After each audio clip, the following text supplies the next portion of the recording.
Alrighty, well, welcome to this week's Talk or Ask Us Anything. This is basically a show for any people involved with Teslas, EVs of any sort, people that have gotten their cars just the last couple of days, people that are looking at buying a car soon, and people that just are kicking the tyres and seeing what all this sort of newfangled stuff is all about. A couple of quick news items. We've had a busy day today, so the news is going to be fairly brief. But one of the things that we did, it's been such a long time ago, I think it was last week on Sunday, was a little lithium mine tour. This is actually the Greenbushes lithium mine. It's actually the world's largest hard rock lithium mine and largest deposit on Earth. And it's actually a place where most of our cars have gotten much of their lithium.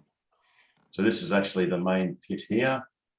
And then we've got a whole lot of pretty cool looking TOCWA members who were fortunate enough, many of the 50 people roughly that attended the tour. And there's a few. Is that the Rajneeshis group? I think I'm in the wrong photo. They're looking a bit orange, yes. That might be a cult sector, Rajneeshis.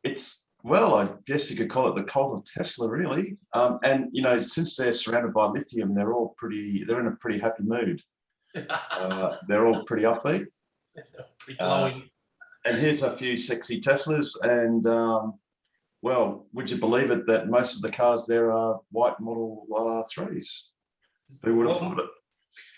And we've got another last little shot of a few of us on the precipice of one of the mine faces. Of course, it looks a lot more dangerous than it really is. So that was pretty successful. I didn't actually get to go. So were there any of you gents or ladies that did go? Nigel, excellent. And how was it? Yeah, well, we were all a bit Rajneeshi. It was very good.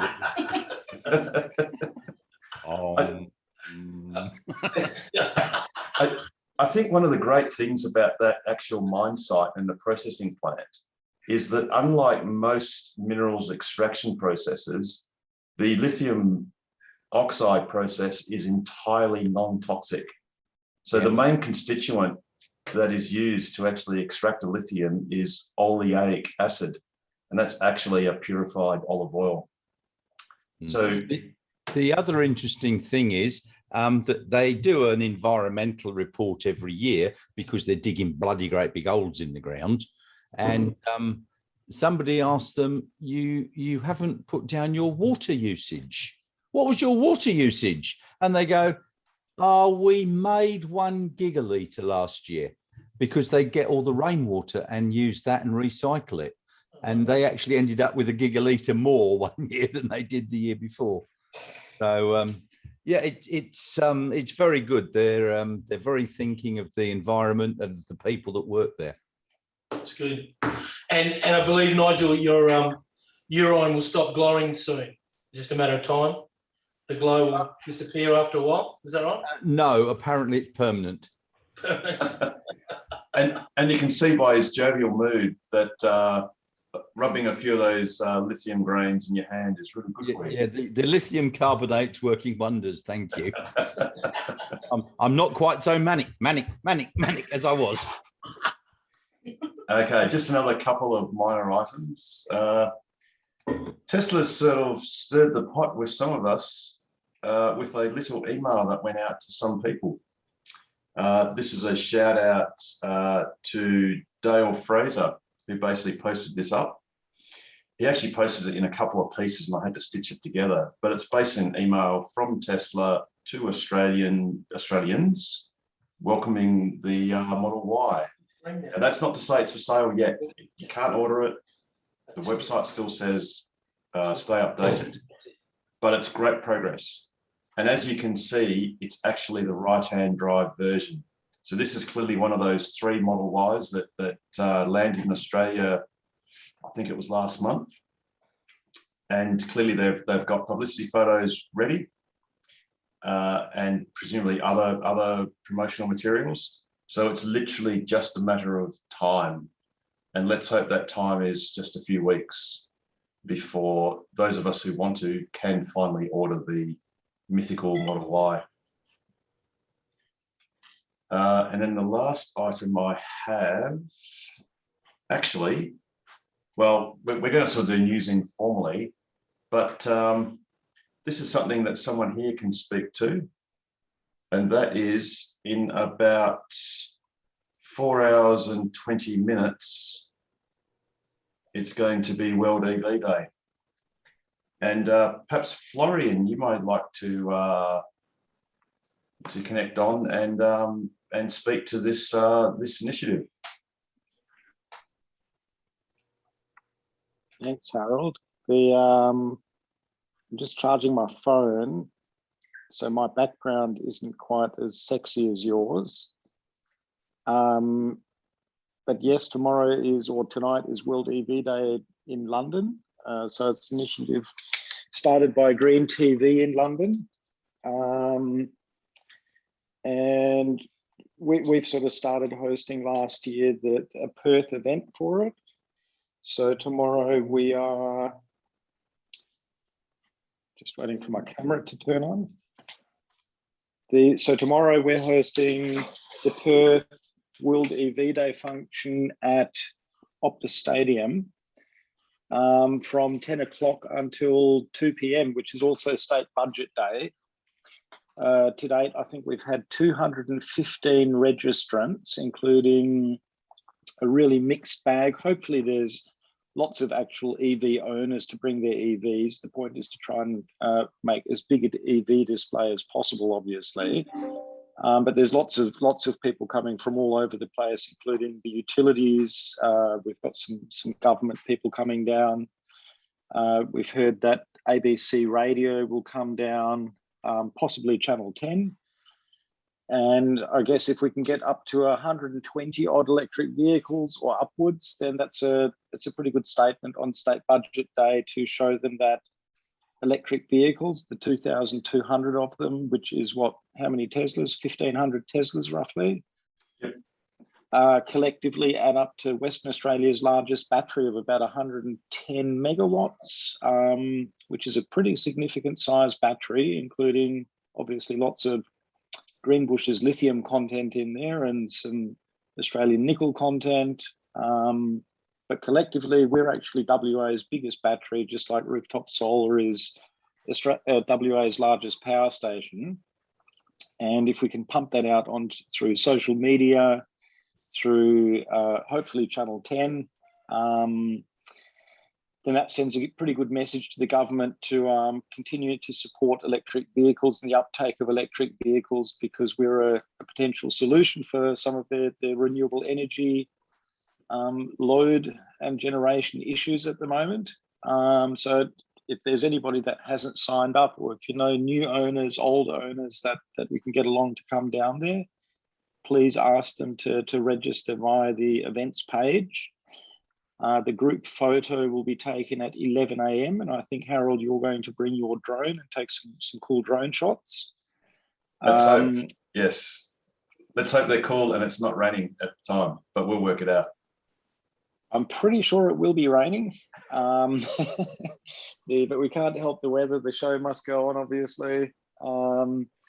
And obviously, you know, because we're one of the few places at the moment that's not in lockdown. We had a pretty good turnout last year with, I think, 67 electric cars. And it really sends a message to the rest of the country as well. There'll be great support from, obviously, the Electric Vehicle Council, Electric Vehicle Association, certainly the Tesla clubs, to share that image around. And it's just a statement that WA, while we're a long way behind, that's certainly not from a driver's and owner's perspective. We like to think that we're just as active, if not ahead, of the rest of the country. And there'll be more proof of that, obviously, next week with the Targa West participation by Tokiva and John Edwards with the Tesla Model 3 at Targa West. Absolutely. Absolutely. Thanks for that, Florian. And obviously it's at the Camfield. I'll just put up that Eventbrite listing. So if you just Google World EV Day 2021, I think you can search it through Eventbrite and certainly register your interest. If by any chance you haven't registered, it's okay, just turn up anyway, because it really is all about numbers on the day. And there will be a lunch. Is this right, Florian? I'm speaking rightly, I hope. Most of us will be having lunch at the Camfield thereafter. Yeah, look, it's a really fluid event. It's a big car park, and obviously it's got Optus Stadium and the city of Perth in the background. So it's all about the image of the number of EVs at a really iconic sort of location that's very recognisably Perth. We'll all pop in and have some lunch. The Camfield, we spoke to them today. We were really proud of having 215 registrants, and she said, yeah, we've got to sell out Optus Stadium because the football's on. So what we've got in our back fridge will probably be enough for you guys. So we obviously pale in comparison to finals fever that's hit Perth now. But nevertheless, it's all about the location. So that public car park, there is a link on the Eventbrite page, which shows you how to enter there through Roger Mackay Drive. It's really easy access off the Polypharma Freeway. And you'll see us there. So we'll have some flags up, and we'll have a couple of guys in high-vis vests to make sure that you can get to the right parking bay. We will reserve some bays towards the front. So we've got some non-Tesla cars coming down, obviously. I think the new Kia Niro will be there. We've got the Future Batteries Industries sign written Audi e-tron. We've got the Safescape Cortana, which is the big mining four-wheel drive. And we've got Yvonne from Naughty Picnics bringing down her electric boat and parking it up on a trailer. So there'll be some scooters, some bicycles. There's an electric minibus coming. So it's all about demonstrating obviously diversity in electric vehicles, and that they come in all shapes and sizes. But with some key staff from Synergy and Western Power coming along, particularly from Western Power, there's a couple of the people that are sort of doing their grid balancing and grid management strategy work and tests. And I think they'll just be blown away that there's actually this many electric cars, because I don't think they would have seen anything like this before. Absolutely. Absolutely. So anyone that can, definitely please come down. Many of us here will be there in various forms. So if you've got the time, definitely we've got the place. And just getting back to what Florian said, you can effectively just navigate to the Camfield, but it's actually going to be in this area here predominantly. I think, Florian, are you also going to extend further down if you need it, I presume?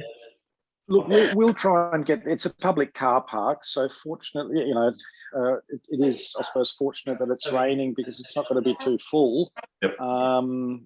So we'll try and reserve the front section of the car park. Yep. And usher all the drivers through to go all the way around to the back of the car park, come back towards the front and start filling up the bays from the front towards the back. Yep. We'll leave this sort of space right next to the Camfield entry for some of the bikes and scooters and some of the smaller vehicles.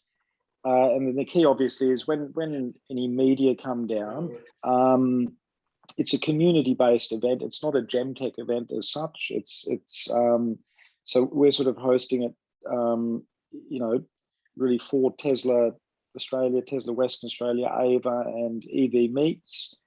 So feel free to, if there's a camera pointing in your face, make sure you're ready to have some answers. And that if there's any journalists around, they'll be walking around looking to talk to EV drivers. So don't be bashful. It's all about getting the right message out there on State Budget Day. Awesome. Yeah, absolutely. Absolutely. So, let's bring this to the front of the news. Obviously, Budget Day is big and many politicians get distracted, but EVs are big too, and getting a lot bigger. So, Harold, speaking of bringing it to the front of the news, I'm going to have to get rid of my background, I think. Yeah, can you see that now? Oh, yes. Oh, Yeah, yes. Is that the So new that book? was- Is that the new book that's coming out? So that was in today's motoring section, and Florian featured quite prominently in there. It was a so that was a whole pager just on the front of the motoring section, and then there was another 1.5 pages. So And Pete featured pretty prominently too, as always. They did a similar 3-pager last year. And again, obviously, they've taken a very political stance, I guess, in terms of, where the state government's at. But I think the West has been fantastic in terms of framing that, just trying to drive action forward. Sam Jeremich was the same last year. And the messaging that we've had back from the media guys at Channel 10 and Channel 9 is certainly that, their angle that they're looking for is to put pressure on government and try and, make the government look like they're not doing enough, which I guess in this case kind of plays in our favour. Yeah, absolutely. I mean, we know the WA highway is rolling out slowly, and the more government can be convinced that it's a good idea to pick some low-hanging fruit and get this rollout happening quickly, the better. Absolutely. Perhaps if Harold, perhaps if a reporter does talk to me tomorrow, I might tell him that we've just come back from 2,000 kilometres travelling around the Midwest at a cost of 2.2 cents per kilometre. Yep, absolutely. Next to nothing. And that's the total cost of ownership, and that the fuel cost include, and also if you put on top of that the virtually almost zero servicing costs, at least for Tesla's on Tesla's part. Yep. The other EV, the legacy EV manufacturers, I think their dealers have sort of ensconced a token for the dealers, that is, service regime. But still, yeah, that's actually very compelling. It might be a good idea at the moment just to introduce any new faces. So I think, Lee, you look new. I don't recall seeing you before, and if you have been, I apologise, and if not, welcome. Thank you. Yes, new, first time picking up my car next Wednesday.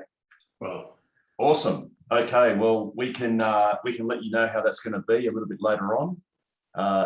Suffice to say, it will be, if you're sort of happy to basically get your car and drive off into the sunset and enjoy it as soon as possible, Tesla will make that happen very efficiently. So, I just got the email saying I've got a 10-minute in and out, and that's it. I'm on my own. 10 minutes. Wow, that's luxury. So it was 15 minutes last week, so maybe it'll only be 5 minutes next week. They're getting efficient. well, a shout out to the dealership. I was there today, and there wasn't a spare parking bay. There were Teslas everywhere, and very pleased because we have the EV day tomorrow. I wanted my car looking very good, so a couple of little scratches were fixed up by them for no charge. Awesome, fantastic. That's right, fantastic. Now, anyone else that is new, please make yourself known. I certainly see some names that I don't recognise, but I have got a short memory, and there's a lot of people. Welcome, Jeff. Yeah, g'day, Harold. We did meet probably about a year or so ago, and Yes. I finally got around to joining into one of the Zoom sessions. Fantastic. Black Model 3 Standard Range Plus. It's been going great. Awesome. So yeah, glad to be here. No worries. Well, welcome. Albeit late in your ownership experience, but better late than never. As you'll see, it's a very casual thing. We really you know, it is called Ask Us Anything, and it literally means that. So it can be any question, any comment about anything to do with Tesla or EVs or anything in general, really. So yeah, welcome. Now I think Susie, I think this might be your first time. If it is, welcome. Susie is really David. It's Susie's computer. Ah, David. Okay, well, welcome, David. And I'll try and remember that. I'm going to have to write that down because seeing Susie is going to make it hard. That's a good looking Susie. Yeah, that's me. Excellent. So, David, tell us about your Model 3. I've scratched it already. It's going to have to get repaired done, but it's How long going to have be you a had? long time before they. It's a long time before they get a panel that they can put on the left front fender. Yes. How long have you had your car for? June, yeah. Oh, okay, great. Because Richard Cooper, who is listening in, he damaged his car within how long was it, Richard? Oh, he's muted. He's muted. He's muted. Oh, And it's Dr. Richard Cooper. Oh, shush, Jared. It's Dr. Cooper, thank you. I took 5 kilometres before I ruptured one of the tyres on the Performance 20-inch rims. So it was delivered on a flatbed in 2019, and 2 hours later it was back on a flatbed going off to get the tyre repaired or replaced. It's a sad story. Yeah, so all ended well. Don't feel too bad there, David. It happens to the best of us. Yeah.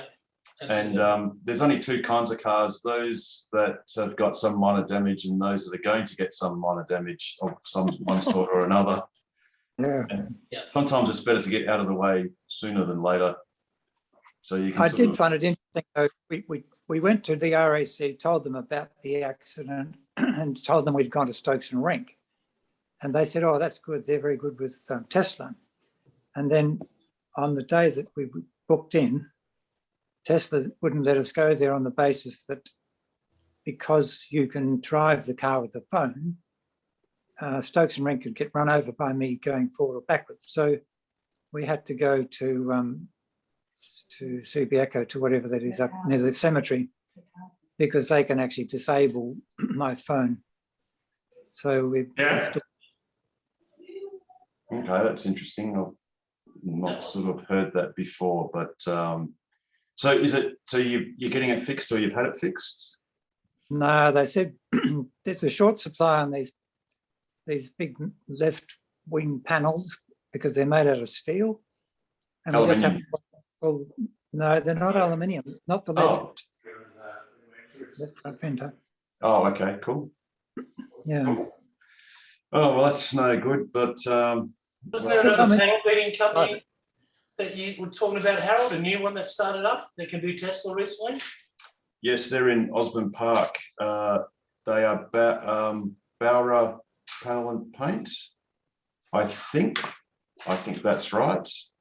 Might want to take it there instead, Susie. David, that's David. Well, there, Jared. We've gone to this one at the cemetery and they're quite happy to do it. Yeah, cool. No worries. Okay. That would be McCarthy's. Yeah. Yep.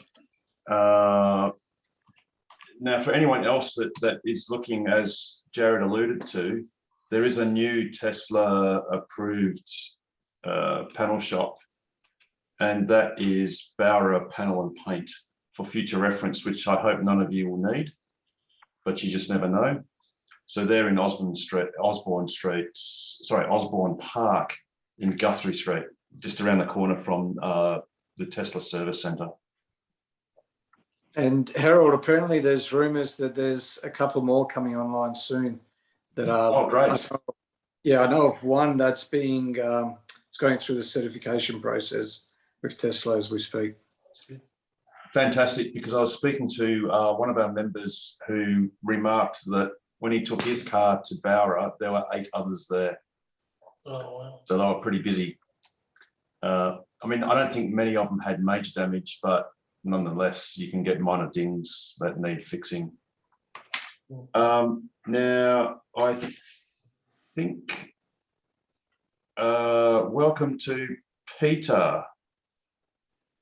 I don't recognise your name before, so welcome. How's have you got a Model 3? You got one on order, or you've received No, one? just looking still. So just cool. Okay, so our job tonight is to convince you that you should take the plunge and buy a Model 3, and that's going to be super simple, quite honestly. Trust me. In fact, look, we can do it right now. It's really super simple. So you look like a gentleman that's probably owned a Nokia phone in the past, before those newfangled iPhones came along. So Nokia, the phone company, ruled the world. Literally ruled the world. If you had shares in Nokia, you thought you were the cleverest person on earth, because this company was going to the moon. And then a little fruit company came along and made this silly flat glass black thing that they called a phone. And they said, oh, it doesn't matter that it hasn't got an answer button or any buttons, actually, because you just slide your finger on the screen and it all just works seamlessly well. And while there were some super duper enthusiastic early adopters that sort of took the plunge on day one, there were other people, me included, that sort of thought, well, that's a bit weird. You know, you don't have that tactile feedback. It's a bit unfamiliar. The battery life isn't that great. You know, the Nokia phones last a week. These newfangled smartphones last a day if they're lucky. And then a few years, if you scroll forward a few years, that massive phone company called Nokia is virtually unrecognizable and effectively non-existent. And this fruit company's gone from flogging a few laptops and you know, overpriced computers to virtually selling more smartphones and creating a new genre of device. Now, one of the reasons why I bought my Model X 4 years ago, and the reason why I ordered it 7 years ago, was because it's basically an iPad on wheels. So a Tesla is to cars what an iPad or an iPhone or a smartphone is to conventional phones. You are literally driving the future today. And the great thing is, when I bought my Model X, it was horrendously priced. In today's standards, didn't have fantastic range. Now you can order a Tesla Model 3 SR Plus in what I love to call Poverty Pearl White, because that's the free color. And that will set you back a whole $66,500. And that car will drive you about 400 kilometers on a battery that you can charge to 100% all day, every day. So the one thing that, if you haven't had an EV before, that's sort of a bit of a paradigm shift, is people with petrol cars are used to grudgingly wait until Cheap Tuesday to fill up their tank, which is now almost empty, and then they drive all week until they have vapors left until the next cheap Tuesday and fill up. Now, for electric car, what you do is it's a little bit like these smartphones. You, when you get home at night, you plug in, that takes 5 seconds. While you're sleeping, the car is happily charging away. And when you wake up in the morning and go to work or wherever, you unplug and that takes 5 seconds. And then you can basically leave home in that standard range plus Model 3 for a whole $66,000 at 100% state of charge. And you can drive every morning 400 Ks. And then when you return back, you can just rinse and repeat. Obviously, you've seen the interiors, or if you've not seen the interior, the great thing you can do too, and Tesla is really good at this, is if you go to tesla.com, you can book a test drive and they'll actually let you loose on the car by yourself for an hour test drive, by yourself, or with family, friends, whoever.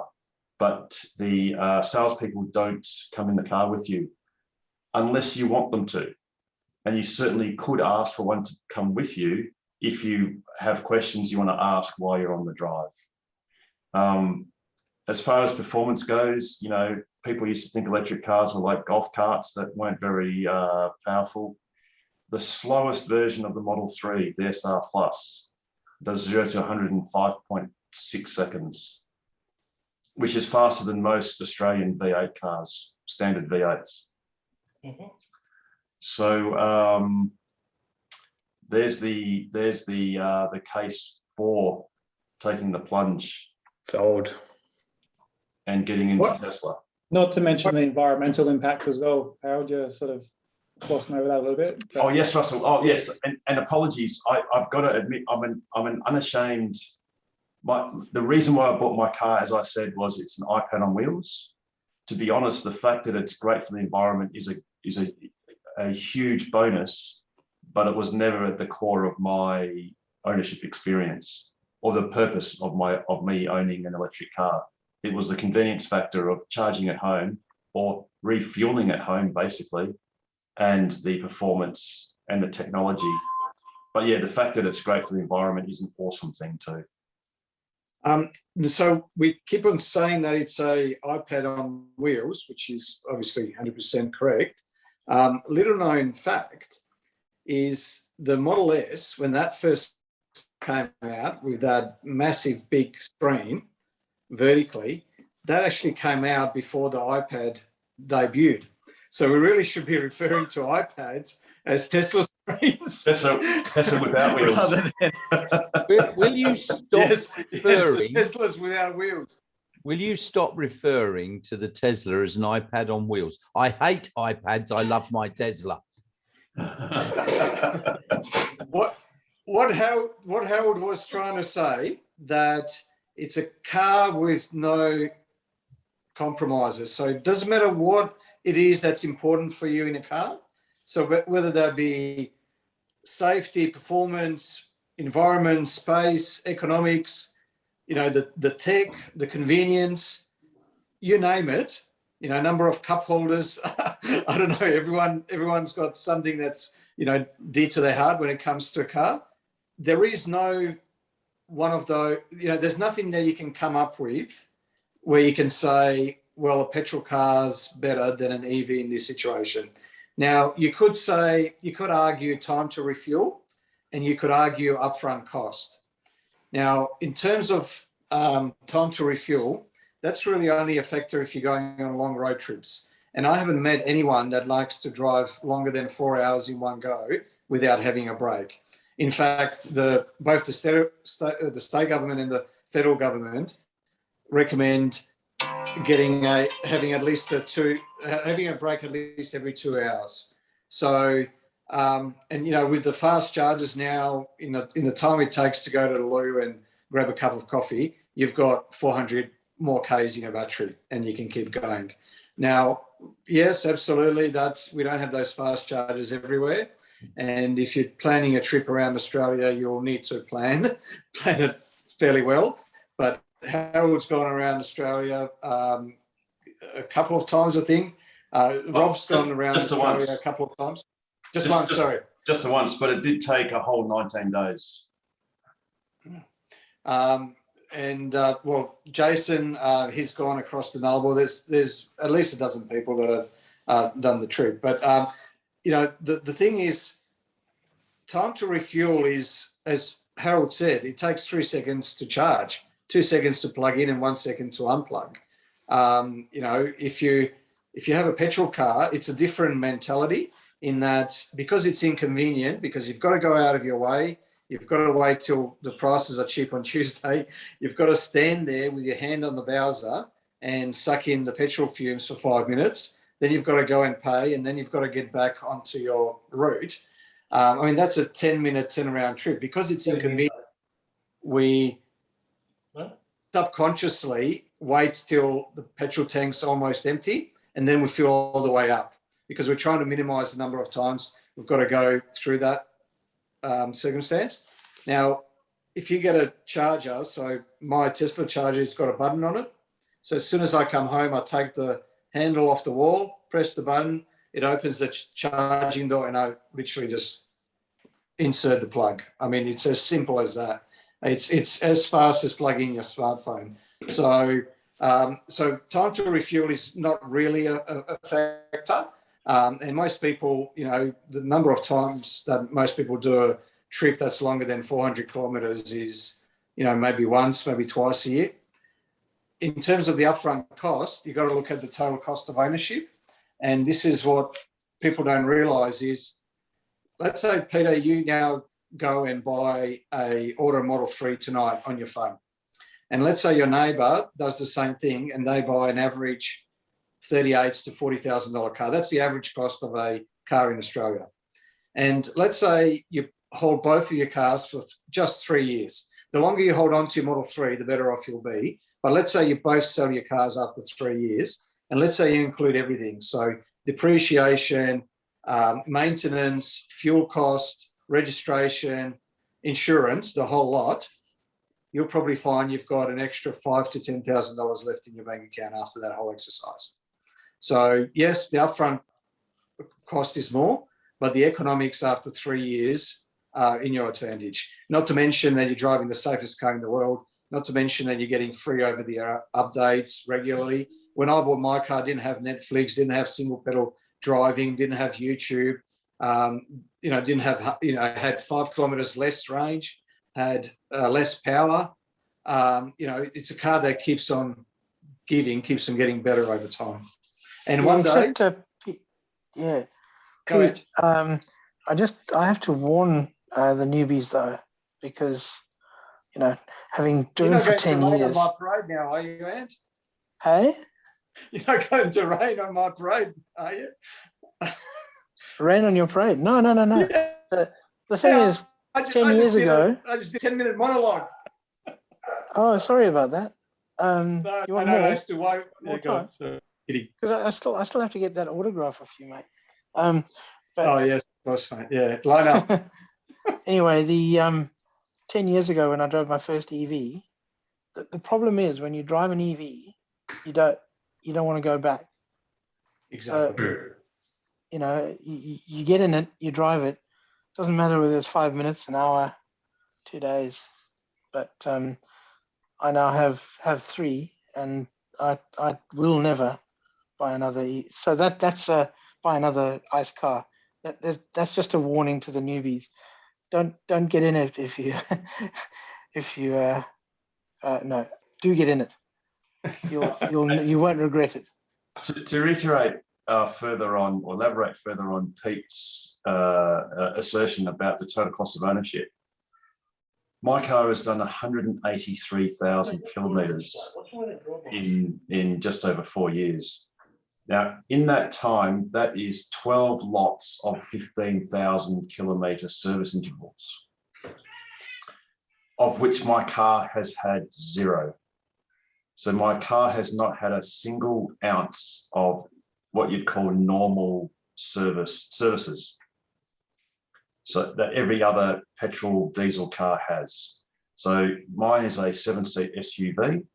If you compare that to, say, a 200 series Land Cruiser, imagine just how much that would have cost after 12 service intervals, including probably a 100,000 kilometre major service with fuel injectors and other components that need to be renewed.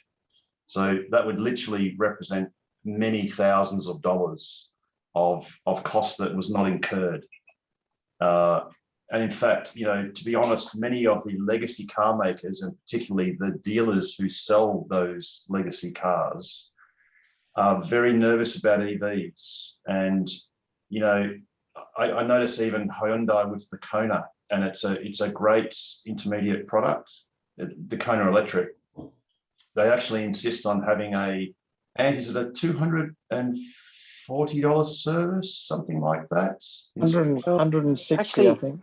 Yeah, it's 160, and actually mine is booked in on Friday.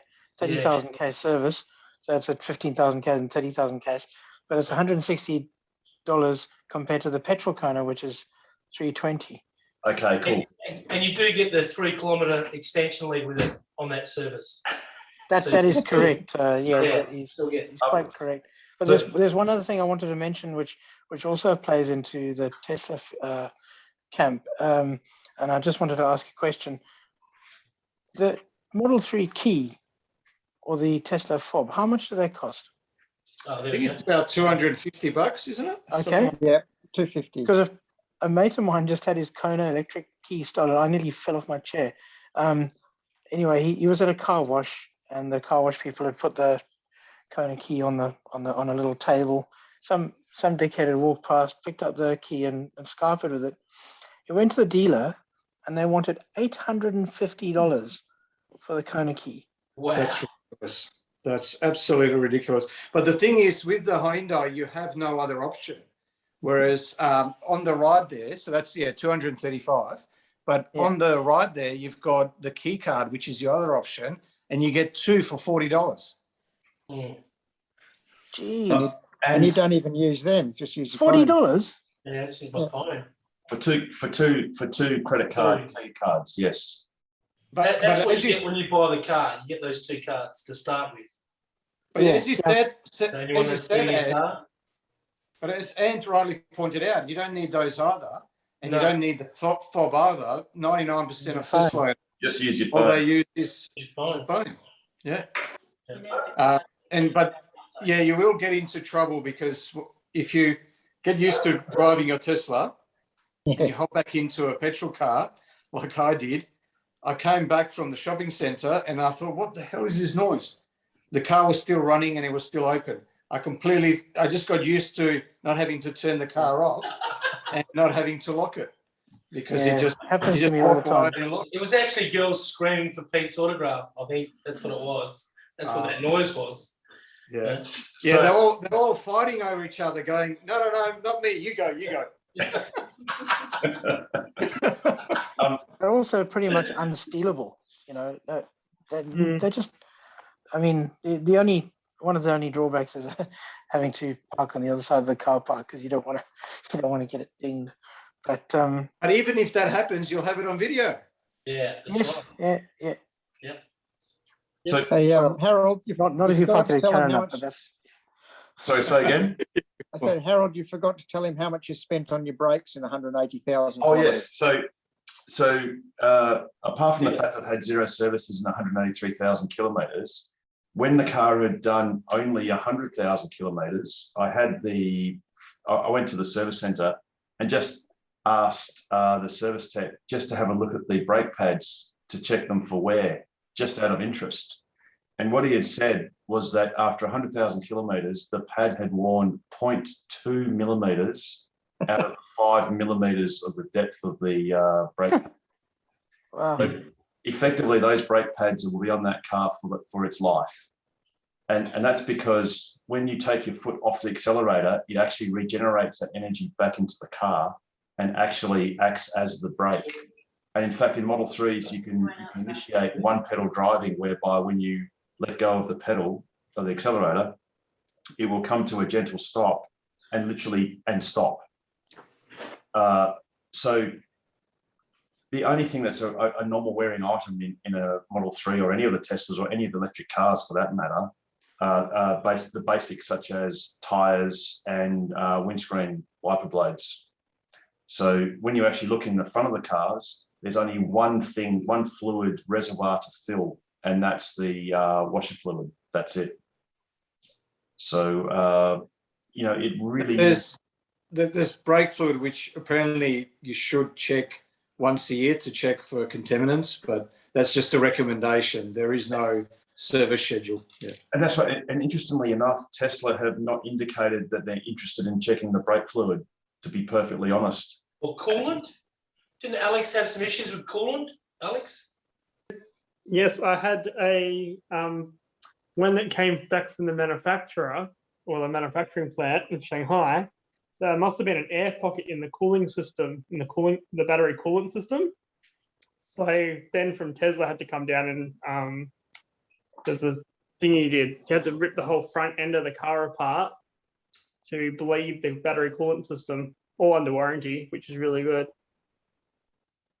Yes, I mean that's not really a maintenance thing per se. That was just a manufacturing anomaly or an assembly There's the air anomaly. filter too, Harold. The air filter you got changed so once a year, $30, whatever. Every 2 years, Russell, and there's 2 filters, and the other one is every 6 years, and they're about $80 each, and you can do them yourself. Oh, the No, but cab. if you don't want it to smell, don't you go to it every year? Otherwise, things like socks in there. My No. car. I've had mine for 2 years, and No, it's nothing. good as new. It was a software problem in that it'd get musty in there. So they, as they do over their updates, they just let the air run a bit after you stop the car, cleans it out so it doesn't get musty anymore. And that's what you get with these cars. They just keep getting better. They've got a problem, they fix it. You don't have to take it in. I've noticed mine running it longer now. Yeah, definitely longer. Yeah, I'm quite upset that you lot have had so much to do on your cars. I've filled my windscreen washer bottle up once. Really? Only one. Am I missing something? Haven't even done that. And I bring up something. That's because you're spending all that time, Nigel, on your backdrops. That's what it is. That new calendar coming out. So Harold, just a question on that. So you're saying that the brake pads were hardly used. Is that including using autopilot quite regularly? Because I find when I use autopilot, especially during peak hour, it's actually quite aggressive on the braking to the point where it does actually apply the brakes and not use just regen. How do you know? Because you can feel the brake pedal push down on its own. Because sometimes I rest my foot on the pedal and you can feel the pedal being applied. Don't do that. No, well, I've only done that just to see, and you can actually feel that it does get applied, and obviously the car stops quite suddenly because regen doesn't stop that hard. Rest your foot on the brake pedal. Well, just to see that it be applied during, because obviously when I'm going up and down the freeway, I don't rest it on it. You can actually, if you look at the brake pedal, sometimes you actually do see it, go down. Yeah, I've got to agree with Chris. Agree Some with that. updates ago, it does brake more heavily. It used to slow down a lot earlier on the regen. That's now true. it's slowing down later and actually applying the brakes a bit more. Well, in answer to the original part of the question, I use autopilot probably 99.something% of the time. As soon as the icon appears, so as soon as I'm on any kind of road that the car thinks is good enough to offer autopilot, I initiate autopilot everywhere, literally everywhere. And even if it's only a short stretch, one of the streets I go down, there's a couple of dotted lines in the middle of the road, and then the rest of it is just undivided road. I'll initiate autopilot at the start of that bit of road, and then it's very stoic and it'll continue on autopilot even though there is no dividing line. And it usually does a pretty good job of staying on the correct side of the road. So I use autopilot 99.something% of the time. I just find it's a bit more aggressive, especially during peak hour during the freeway. Yes, and I found that too. I think that's trying to respond to the car not having too wide a gap in front, and also allowing traffic to flow a bit better. Bearing in mind that some of these settings have been sort of initiated through the US, where, say, in California, you've got a lot of congestion and you want the cars to be a little bit more aggressive. So you're right, the car now is a bit more aggressive. It brakes a little bit later. However, the regen is quite strong, particularly in the newer cars with the newer motor setups, with the switch reluctance AC motors. So a lot of that energy is going into the battery and not to heat the brake pads.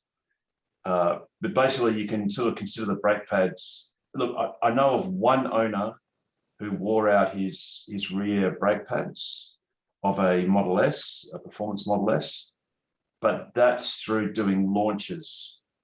Because what you can, if you just hammer it, particularly in the wet, the cars have open differentials because it's a very simple, very robust setup. And apart from the computer moderating the motor power, it also uses the ABS system to clamp onto the wheel that's lost traction. So in extreme cases, you can wear out brake pads if you try really hard doing a lot of launches. But obviously, most of us are just driving the cars normally, and that just never applies. Okay, anyone else that's new? Just in case I've missed someone. If so, please speak up or say hello. No, that's good. Hello. Okay. Oh, yes. My name is Ola. Oh, hi, Ola. Welcome. Welcome. Tell us about your car. It's a Tesla Model X. Got it November 2018. Yes. Awesome. White 6-seater. Hello, everyone. Hello, Ola. Oh, welcome. So you've got a Model X. Yes, Fantastic. How do you find your car? I love it. Yeah, it's lovely to drive and it's been really nice. Absolutely. They are fantastic. I've got a Model X. I'm biased. Having said that, I'm certainly looking forward to a Model Y, which would be good too. But yeah, welcome to Ask Us Anything. As you've heard before, you know, the format is really fluid, and literally anyone can just pipe up and ask a question or have a comment or anything. We also, for everyone new, we record this obviously because you've heard it saying it's recording, and we put it on our YouTube channel. So if you just search Tokwa, T-O-C-W-A, on YouTube, all of these videos are recorded and posted onto YouTube. And while we're mentioning that, a big shout out to everyone watching later on, people such as Damon, Ashley, Joseph, Hosni Mubarak, many others. Some of our episodes go for over 4 hours.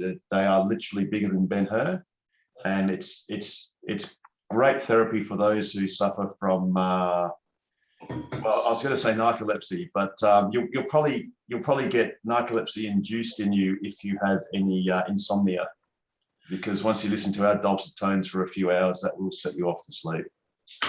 But definitely helps with my sleeping patterns. Thank you. Thank you. We're here to help. Thank you. Nice to meet you. And what we've also got is, unfortunately, I haven't done it for the Model X or the S because, to be honest, they are the more marginal cars these days. The vast mainstream of cars are the Model 3s and the upcoming Model Ys. But if anyone's got any questions on how to configure your car, how to use your car, some of the features of your touchscreen, we've actually got the club has made up a simulator. So for instance, if you wanted to know how to change how much your car charges, you could, for instance, just press the up arrow on the bottom of the screen and then go to charging. And then you can actually then set the limit. And you can see there that this limit is actually set to 90%. And then you can actually change it to 100. Now, for instance, if you're in a long range, anything actually, Model 3, Model X or S, in fact, all the Model X's and all the Model S's, and long range and performance Model 3s, you're best to set your charge limit to 90%. In fact, those cars, you'll actually see that just about here, it'll say daily, and across here it says trip. So it means that ideally you should set your car to 90% or less. And if you have a made in Shanghai standard range plus Model 3, so that's if you've got a VIN number that starts with LRW, and you'll also notice that it doesn't have the words daily and trip, then you can set your charge limit to 100% all day, every day. So if anyone's got any questions about any other settings in the car, we've got a comprehensive simulator. So we can actually simulate all the aspects, including, for example, the air conditioning system. And for Model 3 owners, you may have seen it in this sort of configuration where the air is coming out of the vents like this, but you may not realize that you can actually spread those vents by basically doing pinching your fingers apart to actually spread airflow. And you can actually set it to go up or down, and that's on the passenger side. And you can also do the same for the driver's side independently. So yes, if anyone's got any questions about how to do any of that sort of thing, yeah, just ask a question and we can go through that. Harold, I might be able to help on one thing. I said before that I found it difficult to bring up the tyre pressure. You swipe across, but 20 times out of 40 doesn't work that way. I found an easy way to do it. Right-hand button on the steering wheel, show tyre pressure. Bingo. There it is.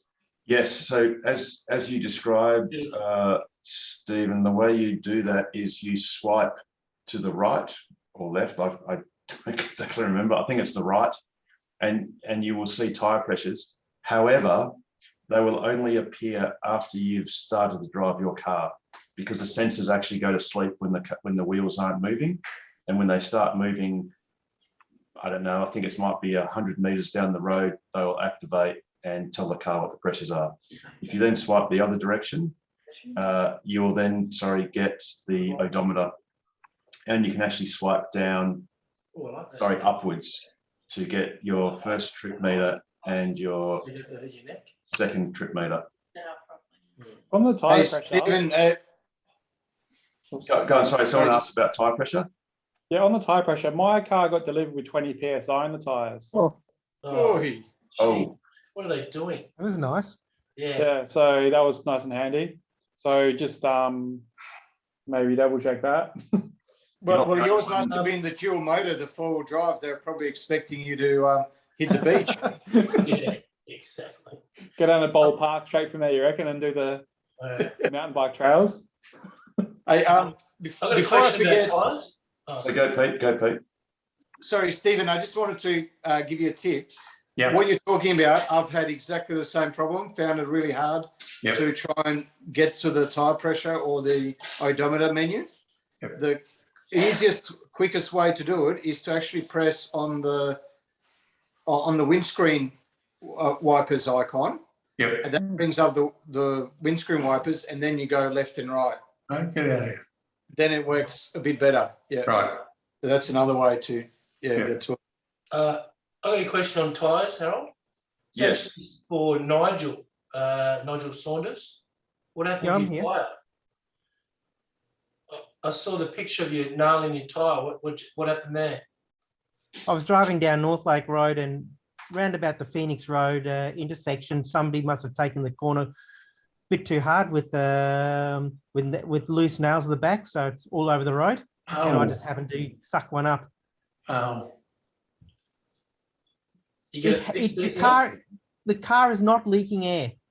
Oh, okay. So just leave the nail in there for a while. Yeah, I'll take it up Saturday to Tyre Power up the road and get them to have a look. Cool. I was just wondering if it went flat and they had to come out and replace it. It's actually not. Sorry, Nigel. I was going to say the tyre's not flat. Oh, that's good.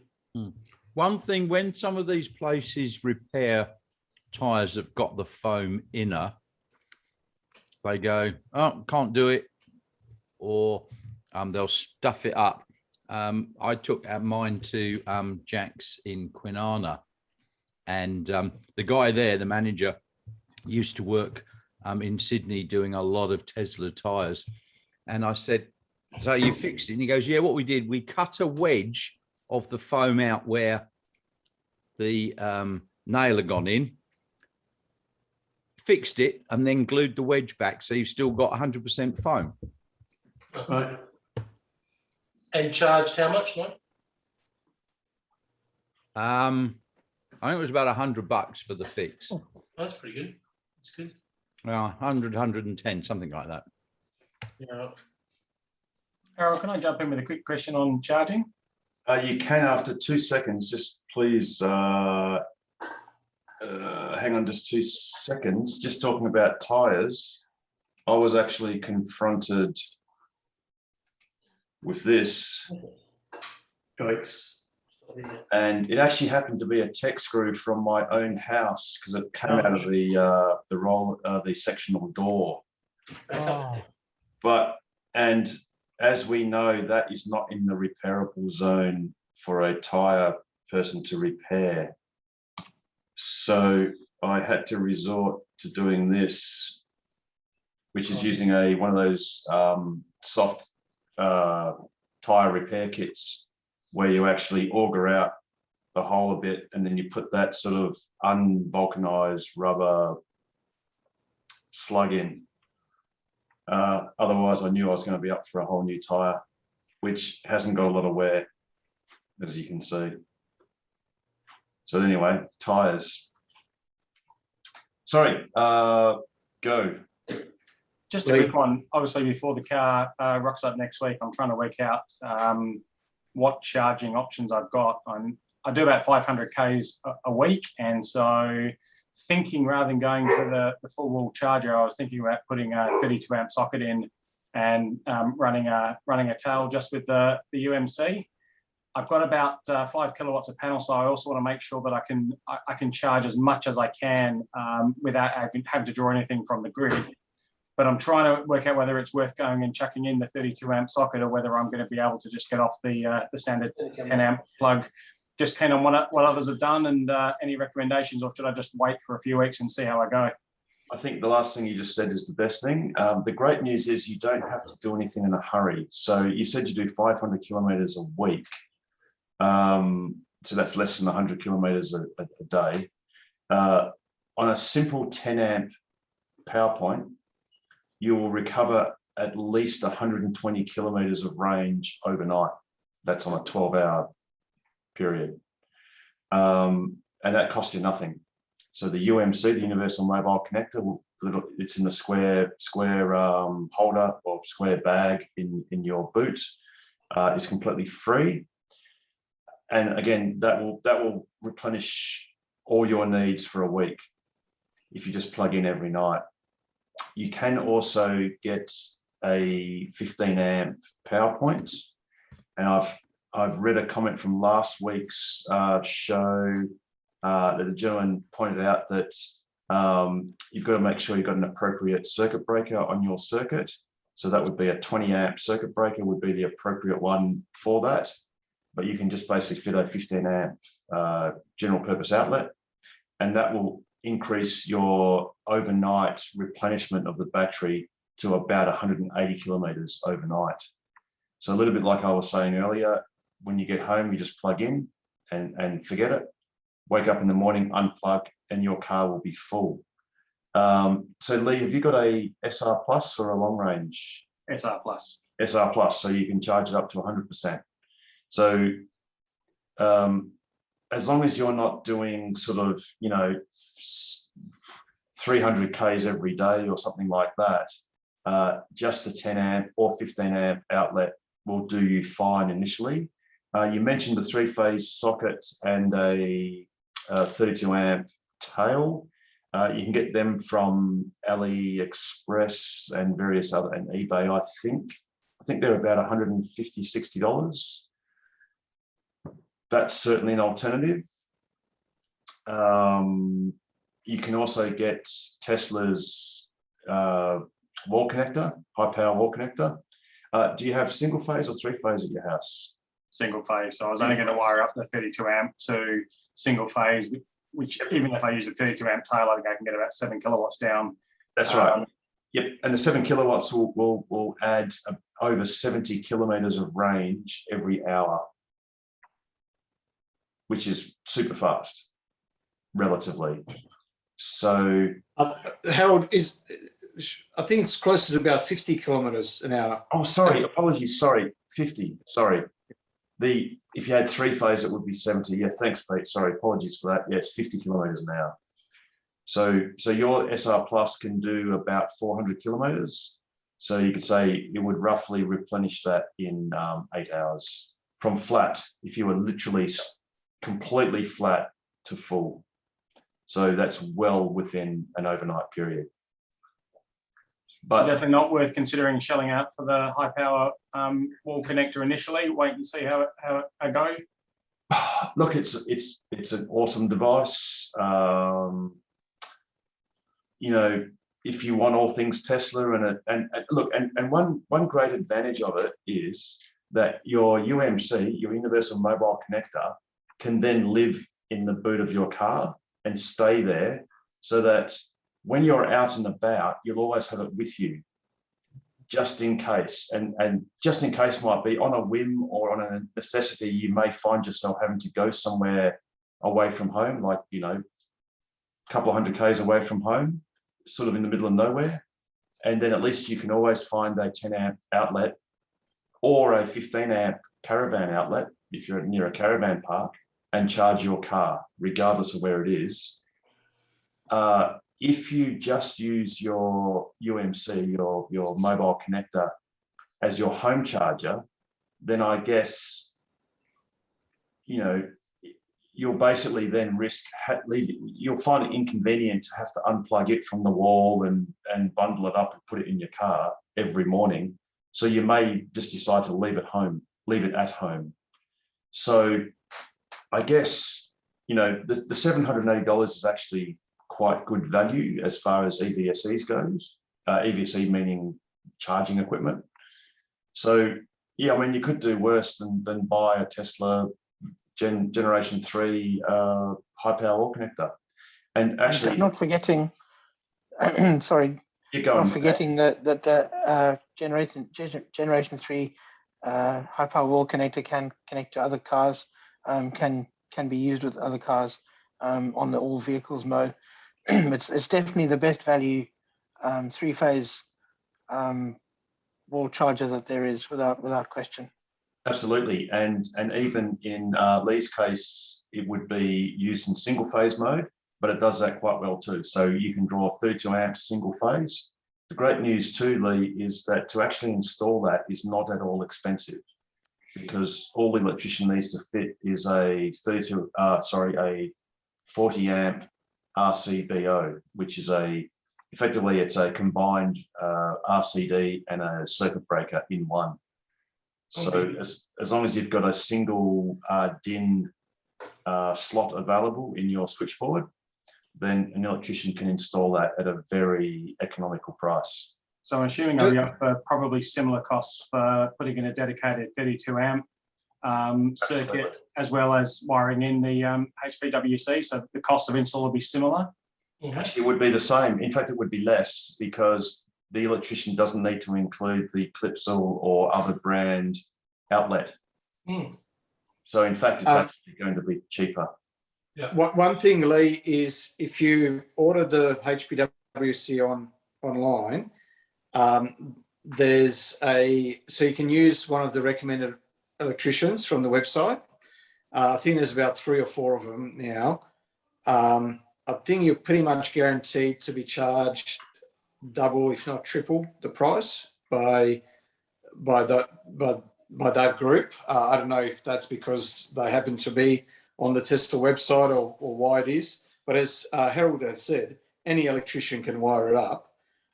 That said, you probably want someone that has done it at least a few times before. If it's a standard connection, if there's plenty of room, plenty of DIN space in the switchboard, if your cable run isn't too long, it should be around the $500-600 mark, rather than the $2,000 mark. But yeah, you might have every site is different, so it might be an extra difficult job. So $2,000 might be cheap, but yeah, as long as it's a standard connection, it should be somewhere around that money. Can I make a point, Harold, on charging when you're away from home? Absolutely. Yep. So back to this long trip, we did the one down south to sort of stretch our boundaries for longer trips, and that went okay. So we decided to go up to north to Geraldton, Kalbarri, Mullawa, Minganyu, and we got to an area when the screen came up a sign saying you're entering into an area where there are no charging options. So that's where we turned around and went back.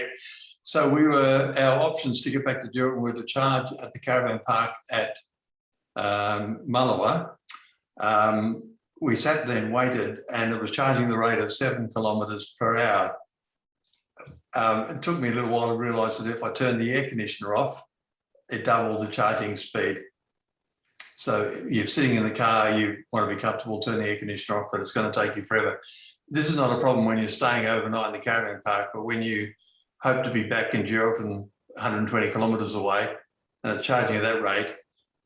So that was one trick. The other one was the Tesla 10 amp and 15 amp tail doesn't fit into a caravan power pole.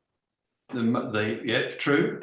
These have inside they have a face like this, and your Tesla plug won't fit because the lip of the power pole prevents it from being in there. So the workaround for that is just to carry a 10 amp double adapter.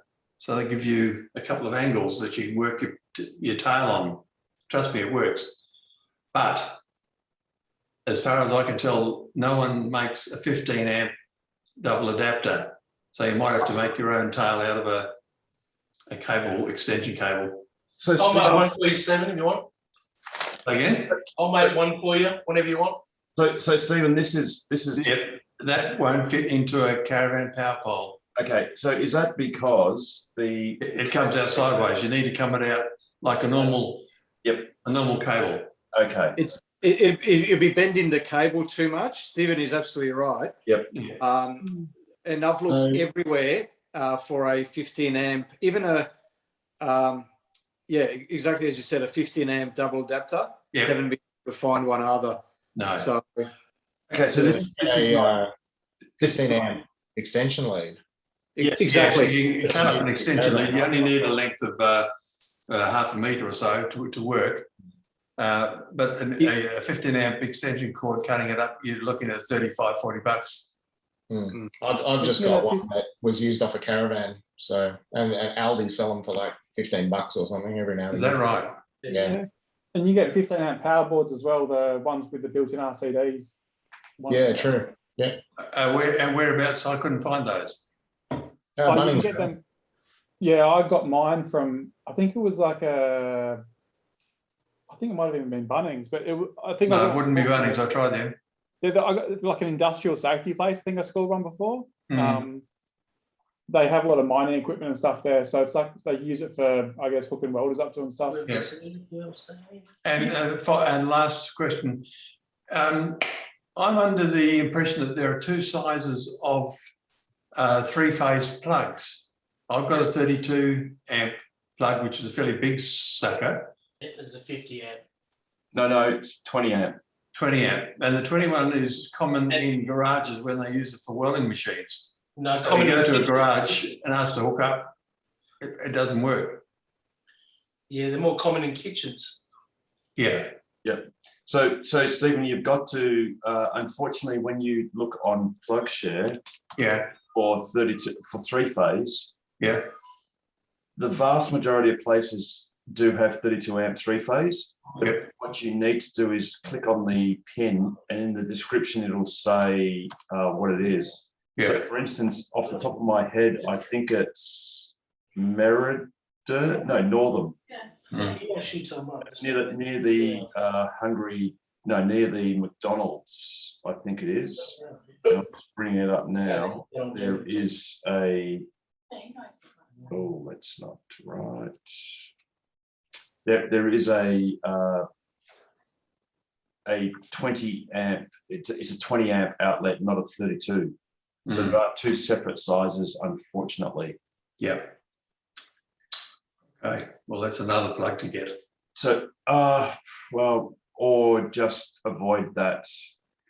It's difficult because then you're sort of forced to get a 20 amp to 32 amp, 20 amp plug to 32 amp socket. Back to back. Yeah.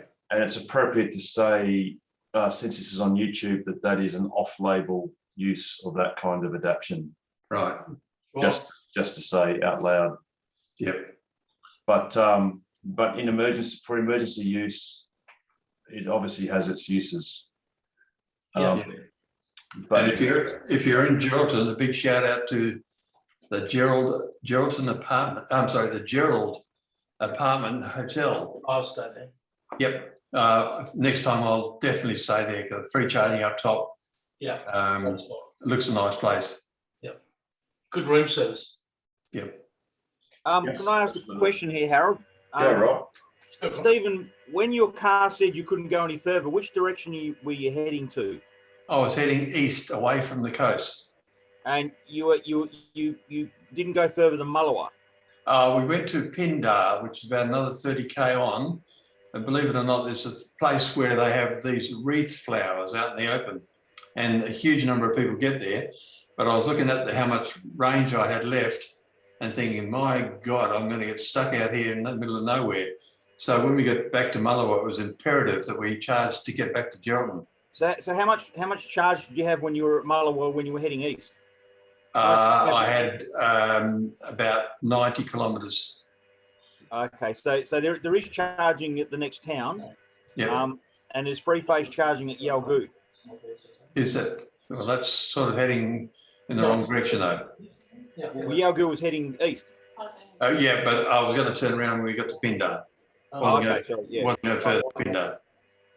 Yeah, you certainly do concentrate. They say, I'm a private pilot, and they say when you're running out of fuel, your fuel gauge becomes the most important instrument on your panel, and it's true of the Tesla as well. So this is the Yalgoo charge outlet, which is on an old building by the look of it. Mm. Yep. Cool. There you go. I've got a question for Russell. So Russell, you just picked up your car? Yeah, I've had it for about a week now, I guess. Yeah. How was it? How was the 6 minutes? I very respect Harold about this. If I had 6 minutes, mate, I would have triple the time. It was far less than that. So Okay. I arrived with a friend who was super excited because he wanted to see the car, so I went with him, and the car wasn't quite ready. They were doing something to it, cleaning the inside or something. So we were just checking out the cars in the showroom there, having a chat with the team. Got called out, car was ready. Says, "Oh, have you driven one before?" I was like, "Yeah, I was in here a few times, had a test drive." He goes, "Oh, do you know what you're doing?" I was like, "Yep, everything. Yeah, I know what I'm doing." He goes, "Okay, cool. Here's the keys. See ya." And he literally didn't get in the car with me. I just sat in the car and that was it. So that was the whole experience for me. And then No I was in the fancy car, girls? when I was in the car, he goes, "Oh, hang on a minute," and I went and went it down, and he gave me the rego papers as I was leaving because he didn't give me those before I hopped in. Actually, Russell, there was. That wasn't Harry, was it? I mean, if I got his name, it probably been a long conversation.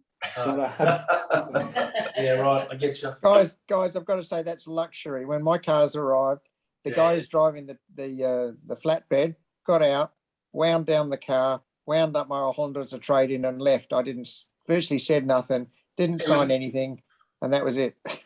And he was missing teeth, wasn't he? Well, afterwards he was, yeah.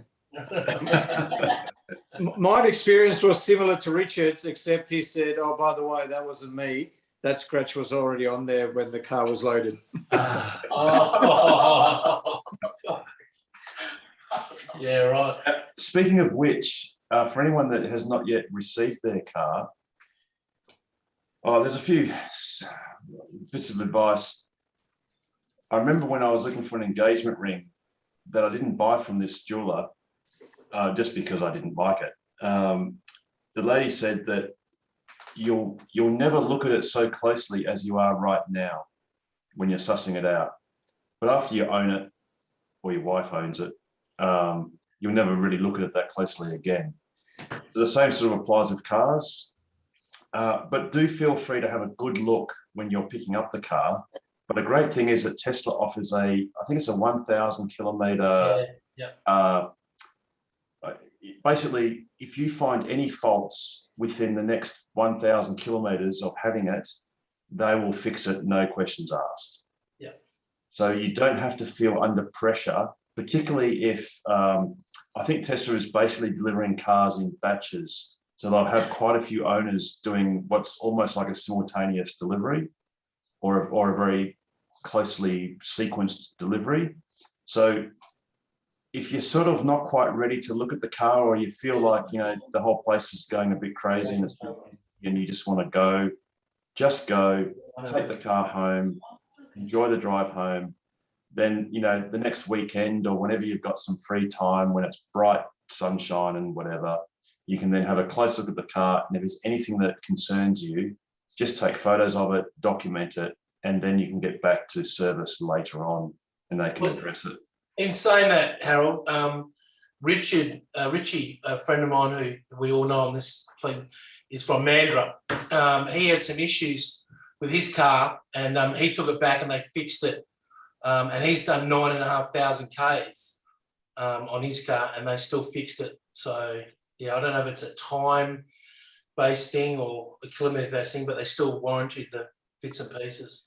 Unlike my reverse light, which is still broken. I only got one. You mean the one on the left? You mean the one on the left? left? Yeah, one on the right doesn't work. So yeah, shout out to all those people that are getting Model 3s. There is only one reverse light. So if you only see one, that's perfectly normal. As Tesla would say, that's in spec. In deference to Ola, who's got the Model X, Tesla actually lashed out and bought 2 globes. So Model X's actually have 2 reversing lights. So we're kind of special. Yes, that's right. Hey, Harold, I've got a quick question on behalf of a new owner. Sarah picked up her car last week, and she asked me a question which I thought I'd ask the group because I'm not too sure how to answer it. So she's got a made in China SR Plus, so LFP battery, and I explained to her perfectly fine to charge it to 100% every time. In fact, Tesla recommends that you charge it to 100% at least twice a week. Her question was, initially, she probably won't be doing that much driving. And she was afraid of if she's charging, she wants to get into the habit of charging every night and, ABC and always be charging, blah, blah. But she's afraid of, okay, I've charged it to 100%. I've done a 5 kilometre drive. I plug it back in. Should I be charging it back to 100%? So she was afraid of keeping the battery, at a very high state of charge, say between 95 and 100% the whole time. So being an LFP with that chemistry, I mean, obviously there's a disadvantage in that she'll basically hardly ever have regen until she gets, below 98 or 97%. So she understands that, but just keeping the battery at that very high state of charge constantly, whether that's an issue with the LFP at all, or I think my instinct is no. I mean, it's a great question. Look, she can easily just leave it at 90% and just not worry about it, because obviously it's clear that she's not using the car a lot at all. It's a good question. I think because Tesla clearly on the charge screen, they clearly encourage you to charge to 100% because there's no warning, no implication that keeping it charged at 100% will do any damage whatsoever to the battery pack. Actually, I'm probably inclined to just trust that Tesla knows what they're doing. And if there was an issue, they'd say so. Well, the car would suggest a lower state of charge. Would it be incorrect to say that the NCA batteries kind of, all else remaining equal, are kind of happy around that 50% state of charge for long periods of time? I think so. Versus the LFPs are probably happier closer to 100% for long periods of time? Yep, and for everyone that's not familiar with that terminology, NCA refers to nickel, cobalt, and aluminium, and LFP is lithium ion. So the F is the Fe for iron, lithium iron phosphate.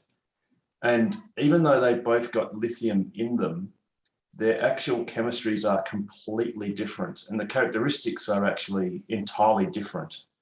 And you can sort of think of the NCA batteries as sort of like the racehorses. They're high-powered, high-performing, but they're a bit finicky and need better treatment. The LFPs are sort of the heavy draft horses that will just chug along all day, every day, and you can sort of use them and abuse them basically. And they'll even take a slightly higher they'll take a slightly higher charge rate as well. Yes, but they actually, and to just very briefly get into some of the technical weeds, the LFPs are actually quite difficult to use in a car because the difference between the difference in voltage between being full and flat is very little. So the voltage in those batteries doesn't vary very much. Whereas in the NCA, the long range batteries and for Model 3s and S and X battery packs, they have a much broader voltage range. So it's a lot easier to gauge how empty or full they are. So actually Tesla was sort of pioneering the mainstream use of, and it's almost like going back to the future with the LFP batteries in the standard range made in China Model 3s, because it's actually quite difficult to work out where they're at. But Tesla has obviously mastered that. But yeah, I think, Pete, LFPs, I think you can literally just have them at 100% all day, every day, and they really don't care. And I think even if you just left them for weeks or months on end, it just doesn't matter. So Harold, doesn't that mean though that people are going to have a slightly different driving experience based on whether they've got an LFP or an NCA? Because I've got an NCA, so, you know, charged to 80, 90% regularly. And then, of course, when I've gone on a trip, I've charged at 100% and I've got in the car and I generally freak out because there's no regen. Yes. And it's a huge shock. You know, I drive to the end of the street, ease my foot off the accelerator and, oh my goodness, I've actually got to use the brakes. You know, it's crazy. I've got an LFP Mazda, Model 3. And it's there's regen by the end of the street. Oh, really? Okay. I think the battery 100%. Maybe they put a buffer. 100%. Yeah. A bit above that. But so Paul, it only depends on the battery temperature as well at the time. Okay. So if your regen came back at the end of the street, means that your battery temperature was close to optimal.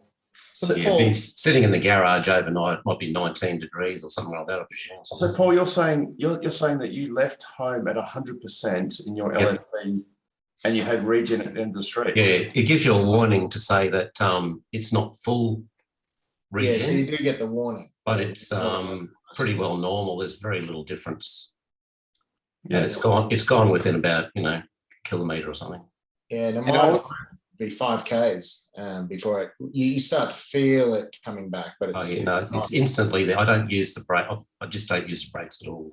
Yeah. And there's also a difference. So you can have 100% where it's pretty much 99% and it's just clicked over to 100%, or you can have 100% where it's been sitting on that 100% for the last hour and a half. I notice when it's charging, the app says it's 100% sort of stuff. The car says 99%. There's probably a little bit of give there somewhere. Yeah. Now, I've got a NCA. Mine's a 2019 made in Fremont SR Plus, and I get a warning about lack of regen if I take it to 95%, and the regen is very slight until it gets down to below 90, and then it starts to come back. I don't think I've taken it to 100% more than once. I've only driven 300 Ks in my Model 3 so far, and it's never got below about 95% charge. Cool. Now, I've got to ask a question on behalf of Carmen, and I've had a reminder here. Last week, we were discussing insurance prices, and one of the gentlemen was saying that he got a fairly good quote from not the RAC. Does anyone remember what it was? Budget Direct. Budget Direct. There you go, Carmen. Budget Direct. Great. About RAC, can I ask a question? Yes, Paul. I was asking, when I was getting insurance details, they said to me, because I was changing from AMI from a previous car to RAC for this one, they said, "Oh, do you want roadside assistance now?" And I went, "Oh," I was trying to investigate what Tesla roadside assistance does. It seems to it says in the user manual it covers warranty issues. Does that mean if you break down somewhere remotely, Tesla not interested? Do you need RAC roadside assistance as well? Depends on how far you're going to be going. So even for, you know, Tesla will help you out even in the city if it's a non-warranty related issue. Say you crash, have a crash or something. Yeah, Tesla will help you out in the city, I'm pretty sure. But if you go, what's the limit? Do you know, Harold? Is it? I think it's 80 kilometres. Oh, 80 kilometres. Okay, but yeah, if you're out of the metropolitan area, that's when RAC may come in quite handy. So if it's in Jurien Bay or something, I'd need the RAC. Now the good news is you can actually take out breakdown cover or roadside assistance at the side of the road. So if you don't have that policy, you can ring and request assistance and take out the policy there and then. All right. Just saying. So, but of course they'll ask you for a year premium. Yeah, and you will pay more. Yeah. Yes. Yeah. So you can effectively sort of either self-insure or just accept a higher price later, or just take it out if you do a lot of road tripping. You've always got option 3, Paul, which is Harold's credit card is available to all members. So if you put it on chat. No, that was. Paul, in terms of the car, the Model 3 should be a lot more reliable, than being the key word there, than a petrol equivalent. I'm thinking you might blow a tyre or something rather, or you have a crash, you run into a kangaroo or something. But even a crash, the Model 3 should be less likely to get into a crash because it's got a lot of accident avoidance features, both active and active. So Paul, wherever you are, you can always get a flatbed. I know I took my Lotus down to Collie and smashed it up on the racetrack while I broke a gearbox. And you just get a flatbed. It costs you, but you can just hire a flatbed. You don't have to be a member of any organisation. And you can't tow a Tesla unless it's on top of a flatbed. So it's going to be a rare occurrence. So why can't you tow a Tesla? Yeah. You have to take it off the ground. You can't tow it along the ground because you'd be spinning the motor, and they don't recommend that. Sounds like a grey area. Harold, let's get on to that. It can't roll on the rear wheels anyway. You can only pull it 30 meters before the car will say no more. You got to get it on the flatbed before that, otherwise it chucks the shits. What do you think, Nigel Saunders? Pretty much like Richard Cooper last week, I think. I was just asleep, was I? I wasn't there last week.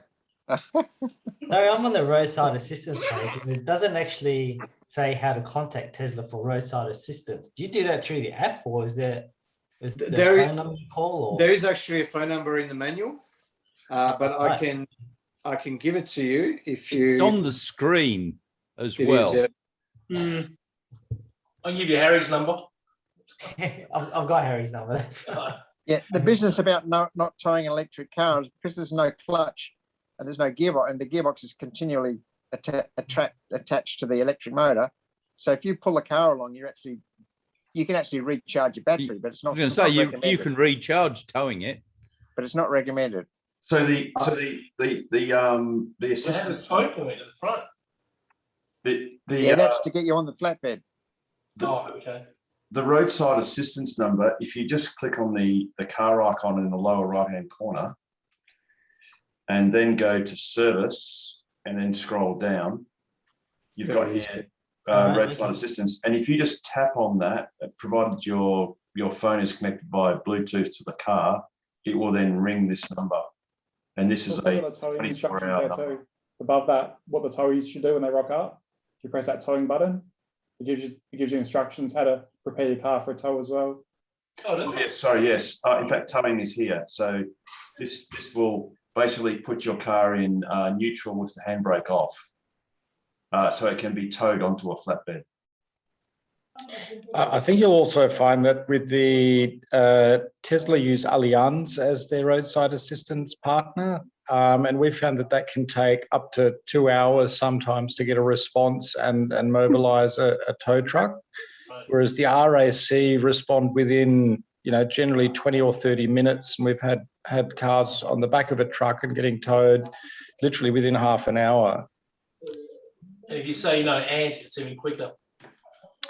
The RAC, they've just got a footprint in WA, and they've got tow truck subcontractors in every regional town. So particularly in regional towns, they tend to have somebody there within the hour, whereas Allianz can sometimes take quite a long time. So it's more of a, they'll all help you out. It just depends on how quickly you need to get going.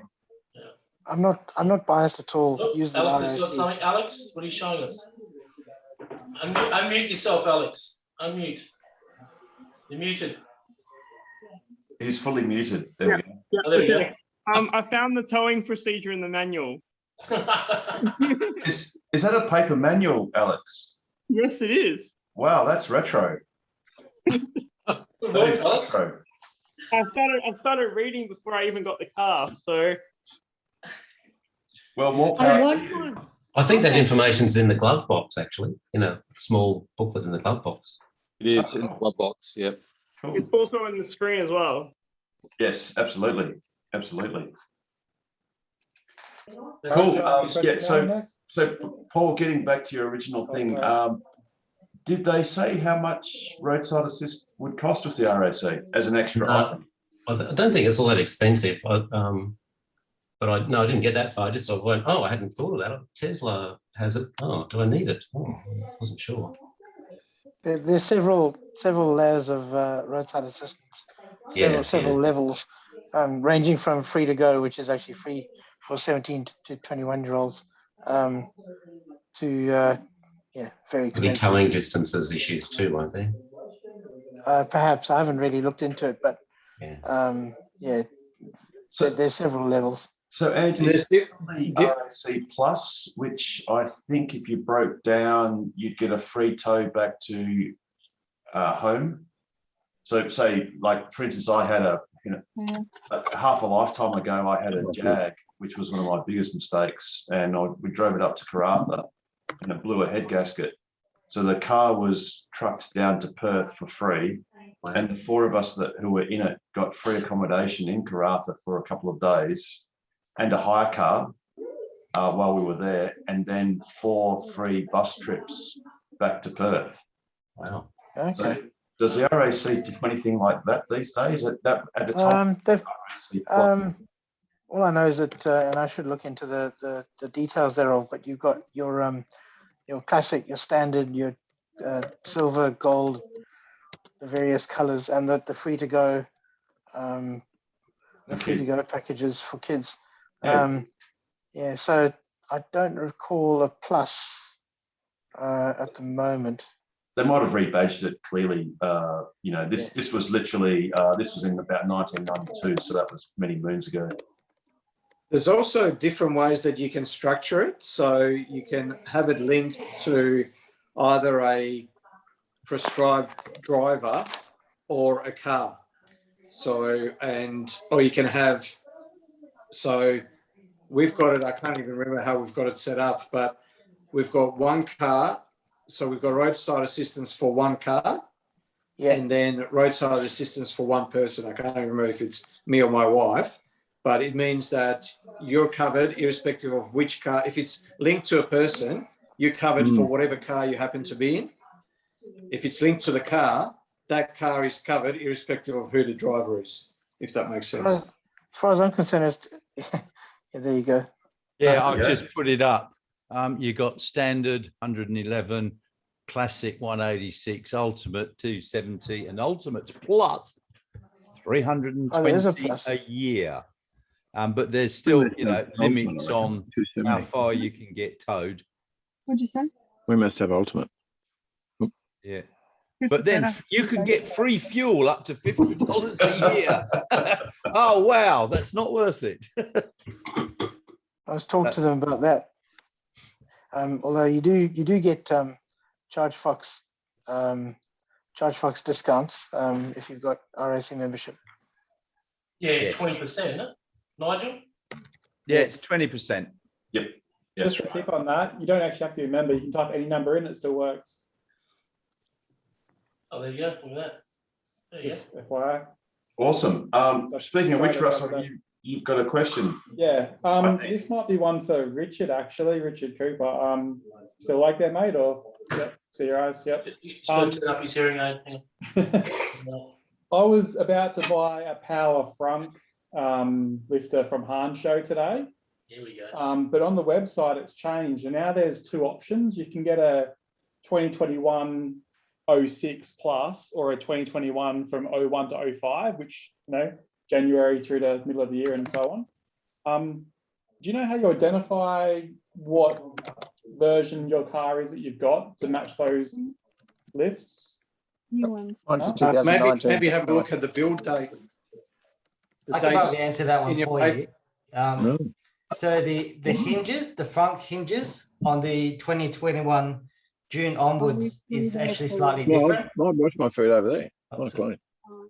It's so I might have a picture of it, but the actual bracket is twice as thick as the other one, and actually hinges from the inside. If you go to EV Offer, the old Tesla offer, they actually have a video comparing the two, and you basically buy the one depending on which hinge you have on your front. So what site was that you said, Chris?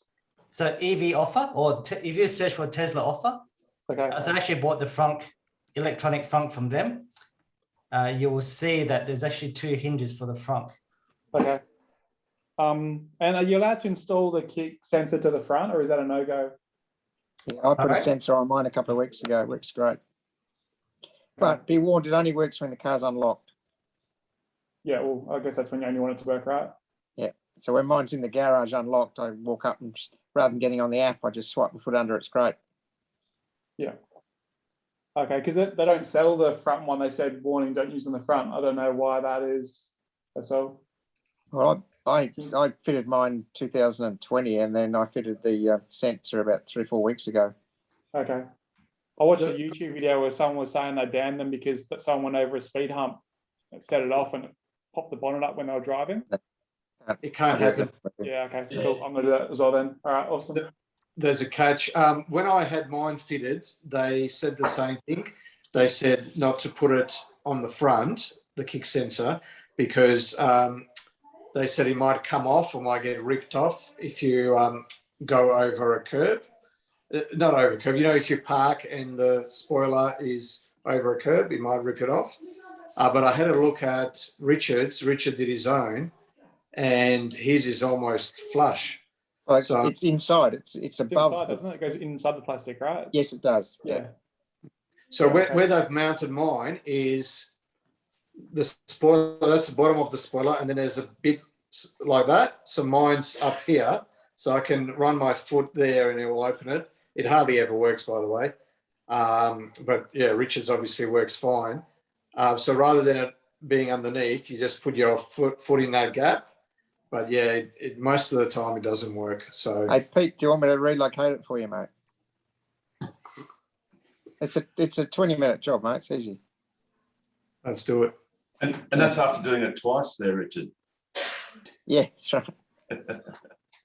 All right, so I guess, based on that, I'll just look at that website and see which one mine is. There's no other way of looking at my manufacture date of my car without that, is there? Is like on the app, does it show you when it was manufactured or? Russell, I've just posted a YouTube video comparing the two awesome. frunks. If you watch that video, you can clearly see which frunk you have. Okay, awesome. Thanks, Chris. No worries. But also on your paperwork, Russell, so if you look at the paperwork that you got for your car, it will say on there the build date, the actual date that the car came out of the factory. And that's what those dates are referring to. The build date will be on the sticker on the inside, the driver's side door as well. Oh, there too. Okay. Number is? Yep. On the compliance plate. Yeah, awesome. Okay. Thanks for that. Really appreciate the help. Cool. Has anyone else got any other questions or comments? I've got a navigation question. Yes, Paul. Sorry. I just noticed that today I moved the car from one side of the garage to more the central, just because I was getting out of the way for something. And every time I've opened the doors now, it says the destination is on your left. It's telling me that my home is on the left. So it doesn't actually think it's at home. And I'm just wondering, is there some way of turning the navigation off? Yeah, I'd like to know that as well, because if I park on the left of my driveway, I'm next door. Left of the garage. If I park on the right of the garage, I'm in my own place, but on the left side of the garage, I'm next door. So it's a slight misalignment on the GPS coordinates to the map. It doesn't actually know about my address is one of these blocks that's been split into two halves. Yes. And it doesn't understand there's an A and a B. It just thinks there's just the number. So it must think, you think the boundary is getting a bit confused where the boundary is. And unfortunately, when you specify home, you can't sort of specify whatever this GPS location is. You can't sort of say, I'm here. You have to specify it via an address. Yeah. I actually have a similar problem where to get to my address, you need to put in a totally different street number because Google has an old version of the database that's incorrect. So yeah, Paul, I'd have to call that as a classic first world problem. But yeah, I mean, as Nigel said, it can be quite frustrating because 1 meter either way can make a big difference. Yeah, it probably would only be about a meter or something. I've moved it. Yeah. Okay. And also don't forget that the GPS is only accurate to what, 4 or 5 meters, depending on how many satellites it's picking up. Yeah. Do you think it might recalibrate once it gets outside again or something? I think, Peter, might be a bit better than that these days. Yeah, I think it's down to about a meter.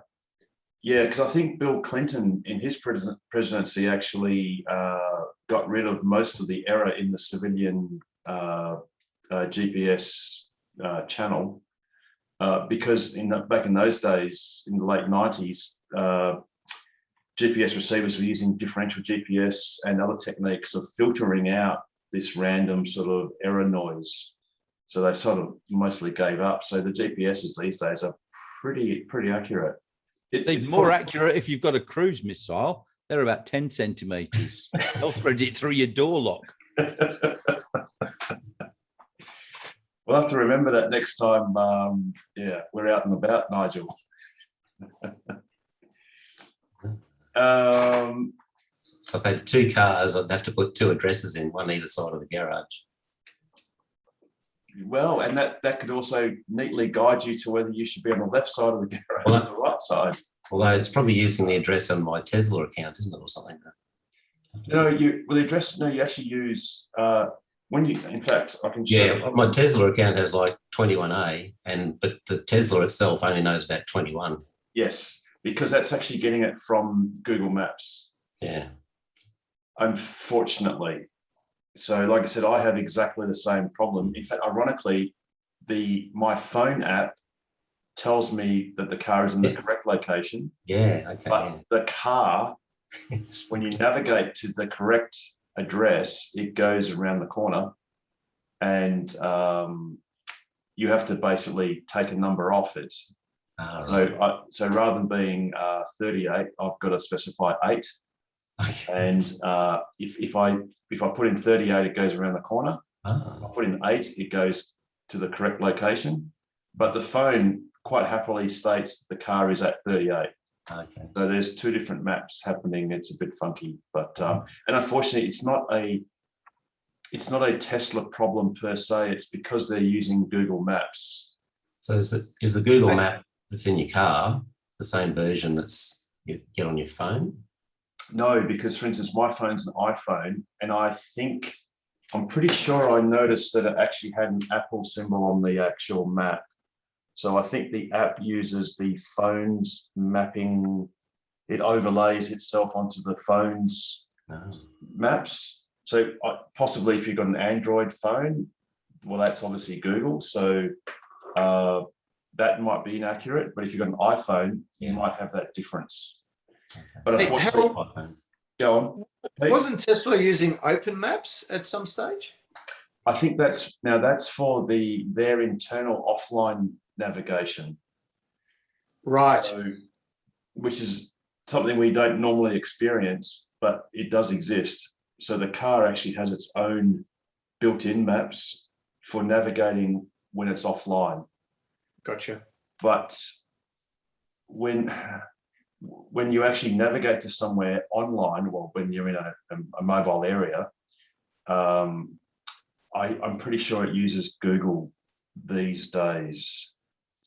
Or it might display the Google route, but use the Open Maps data to do its version of that route. I'm not exactly sure. Would you like some good news, Harold? Yes, please, Nigel. Look at the Tesla share price. Ooh. 762 or 761 something. It's just gone up about $10. Very nice. Now, that's actually an awesome segue because, well, it was. Yeah, I knew that. A couple of weeks ago, well, there's actually a few segues. I'm going to just indulge and say that for those of you who don't have the endurance of Pete and I and a couple of other idiots who stay up until midnight, a couple of weeks ago we were waxing lyrical very late about AI Day, and one thing we forgot to mention was the profound impact that the much maligned Tesla, what's it called, Pete? Tesla bot. Sorry? Tesla bot. Tesla bot. What sort of effect, that profound effect that can have on the share price or the valuation of Tesla. And I sort of just glibly said, well, I reckon it's good for about $1 trillion of market capitalization. So that's my little segue into the share price going up. But Nigel, you might be able to fill us in on what you've heard about why the share price might be going up. No, I just went to the site and go, oh, look. Oh, I didn't know why it was on the way up. I mean, who knows why Tesla share prices go up? They have the best quarter results ever and it drops. Yeah, that's sort of why the rumor sell the fact. That happens all the time. But I think it's going up on a rumor at the moment of $1 billion incentive. No, it's not an incentive. It's billion euros. Billion 1.1 US dollars. Euros. Yeah, 1.1 billion euros from the German government for the battery factory that they're going to make in.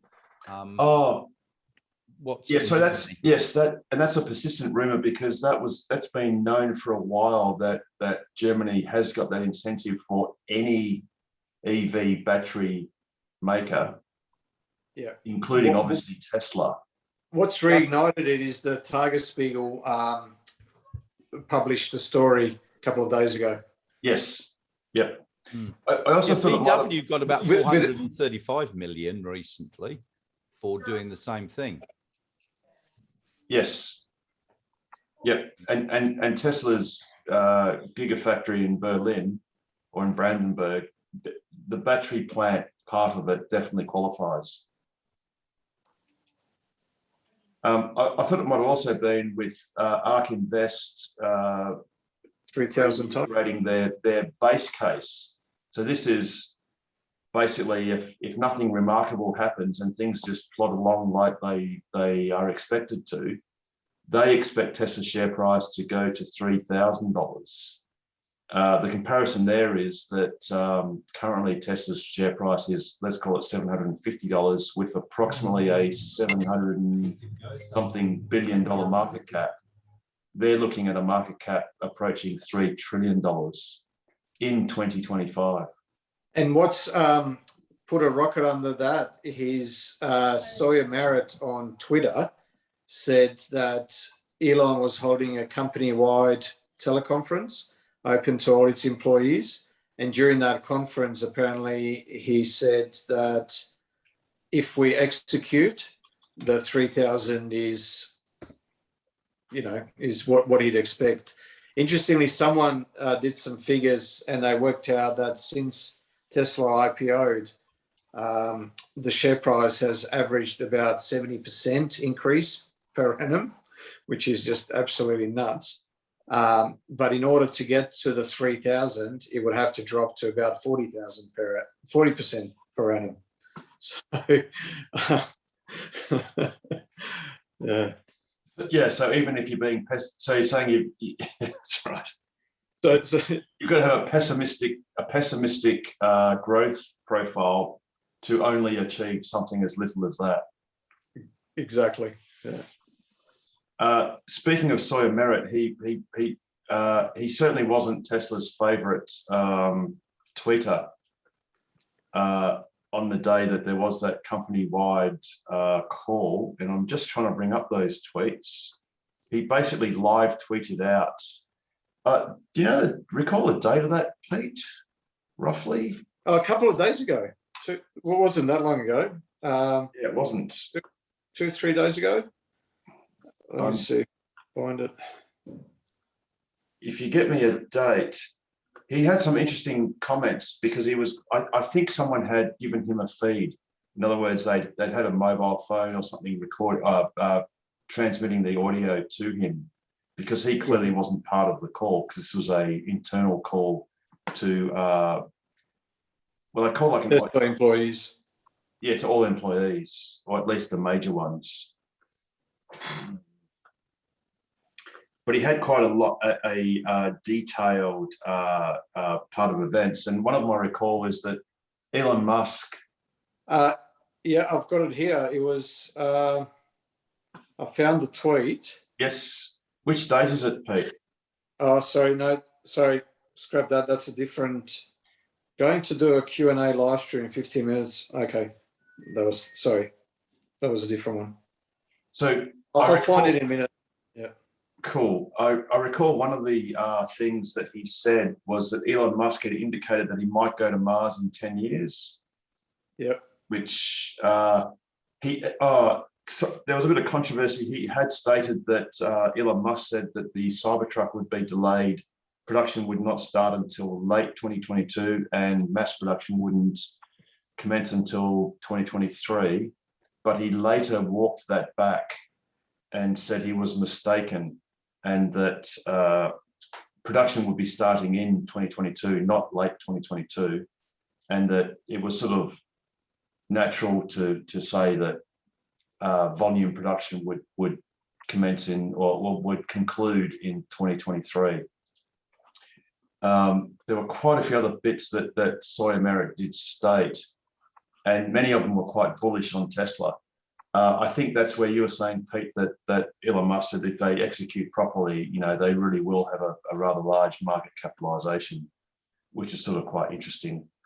Well, really for all of us, because we all want to see Tesla succeed. But yeah, unfortunately, right now I can't find his tweets because he. So it was three days ago. So I've just found a tweet where he says, "I can confirm that this email below, where Elon says he agrees Tesla can be worth $3,000 per share if Tesla executes really well, is real." So he's retweeted the email that went out to all Tesla employees. And that was 3 days ago, it says on Twitter. Yeah, cool. So Nigel, that's probably why there's a bit of a rocket under Tesla. I mean, a few days ago they were $700, actually less, and now they're doing. The pretty market well. literally opened 2 minutes ago, and Tesla shot up another $1. That's mainly because of Andy Jones's new backdrop. That's pushed up the price without a doubt. Good work, Andy. There you go. So no worries. Dropped again. Yeah, this is something that might be of interest to some Tesla / SpaceX aficionados. And this is, I'm just using Sawyer Merritt's retweet of a Netflix tweet. And that is that on Netflix, there's actually a documentary that's in progress called Countdown. So if you just search for Countdown, and it's actually titled Countdown: Inspiration for Mission to Space, I think. But just search for Countdown, and they've actually got 2 episodes already available to view. And then there's another episode coming out on the 13th. No, sorry. Yes, on the 13th. And on the 15th, there'll be a live launch. And on the 30th, there'll be a basically rounding up them being in space and having safely returned, hopefully. So that's on Netflix for anyone that is interested in anything to do with basically Elon Musk or SpaceX. And that's actually a flight that'll be the first to have an all-civilian crew, or in fact, an all-civilian crew in proper orbit, as opposed to just ballistic trajectories a la Jeff Bezos and Richard Branson. I think you should call him Jeff Bezos, B-E-S-O-S, which Well, is actually, Spanish for kisses or something, isn't it? I've actually got a great tweet, a humorous tweet that Elon Musk actually replied to, which made it even funnier. And that is this one here.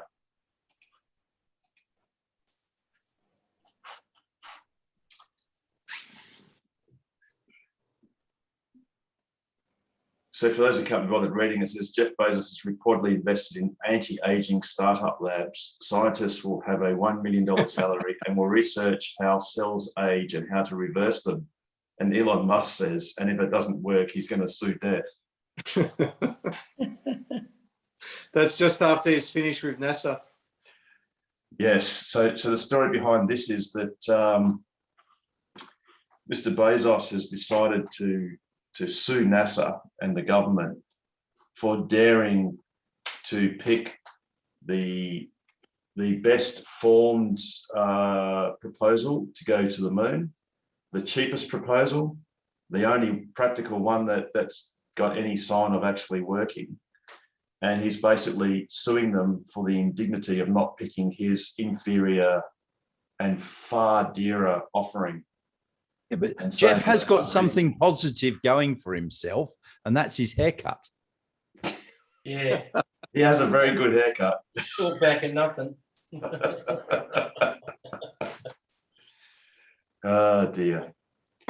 I guess you could call it a transonic or a supersonic haircut, really. It would be very slick. But anyway. So has anyone else got any other comments, tips, tricks, phone call to answer on this Ask Us Anything? David here for Susie. Yes, David. We've been trying to plan a trip down south, and when they advertise 22 kilowatts, does that mean the 5-pin lead, or does it mean that they've got a Tesla lead that plugs in, or is it a bit of both? Okay, so if you looked at this on PlugShare. Yeah. Yeah. Oh, sorry. So whereabouts is this charger? Oh, down in Albany. Oh, yes. Okay. Yeah. So if we just have a look, so you're going down to Albany? Yep. Yep. Okay. So what's the restaurant? Yep. So there are a few locations. So what I've got here is I've enabled the supercharger, which is not in Albany. Tesla, I'll just remove 3-phase and type 2 and that one. So with your car, without any adapters whatsoever, these are the places you can charge at. This one here is the Country Comfort Amity Hotel. It's one of the older hotels in Albany. That's got a Tesla charger, so you just plug it straight in. Do you know, David, whereabouts you might be staying? Well, yeah, we spoke to the Amity people, and we booked ourselves in there for later in October. Yes. Because school holidays was impossible. Yes. Now their machine is 22 kilowatts, and is that's not the 3-phase, or it is the 3-phase? Yes, it is 3-phase, but your car can absorb 11 of those 22 kilowatts. Now, I'll give you a little pro tip. I've just got to scroll through the photos. I mean, this actually shows where the main entrance is through here. Yeah. Towards the back, there's actually a restaurant, I think, just through here. And the charger you can actually see is hanging on the wall, and it's got a very long cable. Now, right. One pro tip is when I was there visiting on my way back, going around Australia in November 2018, there was a car parked in the way of where I wanted to charge. But the cable is actually long enough so you can park, if you have to, you can park in this driveway, sort of fairly close to the wall, and the cable will reach, the charge cable will reach your charge port. So that's the Country Comfort Amity Hotel. So yes, it does say that it's 20, well, actually now it's saying 11 kilowatts, so they might have changed it. But basically your car will charge at about 70 kilometers per hour. So overnight it'll be completely full. Yeah, okay. And for those not staying at the Country Comfort Amity Motel, sorry, there's also the Curry Leaf Indian restaurant. So if you're having dinner in Albany there, then you can obviously charge as well. But again, just be wary of it possibly being iced, which means there's an internal combustion engine car in the bay. Yeah. So there you go. And of course, David, you can, which way are you going? Are you going to go to Albany by Albany Highway or on the coast? We're going to go down through Eton and then Bridgetown. Oh, yes. And hopefully the charge will get us to Albany and then come back through Williams. Awesome. Fantastic. Fantastic. So bearing in mind that, and you've got an SR Plus? David? That again? Model 3, you've got an SR Plus Model 3? It just does 430 k's. Standard range plus? No, just normal one. Yeah, the normal one. Okay, the $66,000 one, roughly. Yeah. Yeah, cool. Okay. So yeah, so you can go straight to Williams. There is actually also charging in Kojonup. And this is actually free charging. So that's at the Codger Place and the Kojonup Visitor Centre. So that's actually a tritium fast DC charger, which you can sort of top up there if you want to have a little break or a comfort break. In fact, there again, are. Is that just a plug-in, or do we have to use our 5-pin plug for that one? No, you just plug it straight in. Yeah. And I think you need the ChargeFox app to trigger it, but it's free. You just need it. You just need to use the ChargeFox app on your phone just to start charging. And there are public toilets just here. I'll try and show the satellite photo of it. There's a playground sort of here, and the public toilets are just there. Right. It can be quite useful. And David, I did that trip, and I went via Bridgetown, and I've got an SR Plus, the same as you, and I had 4 people with a heap of luggage in there, and we got from Bridgetown to Albany. Good. That's reassuring. Okay. So that's really Thank simple. you for that. And obviously Williams is an awesome place to charge. Yeah, it's just a delight being a version 3 supercharger. Yeah. At the Woolshed. The only hassle is that where you park is basically just gravel. But at least there's not much rain now, so it's dried out, presumably. True. Yeah, absolutely. Yes. So the most you'll cop is a bit of dust or whatever. So that's not too bad. Yep. I have a question. So go, Alex.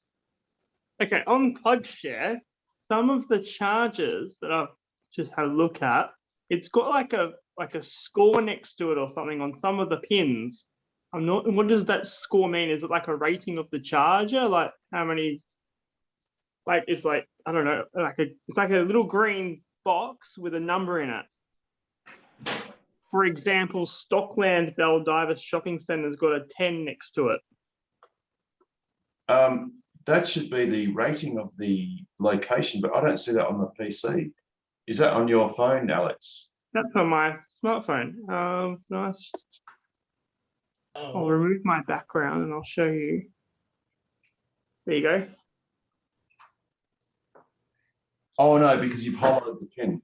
Okay, so if you have a look here, so at the moment the Baldivis site has got nothing. It's just a plain pin. But if I hover over it, you can see the 10 there. Yep.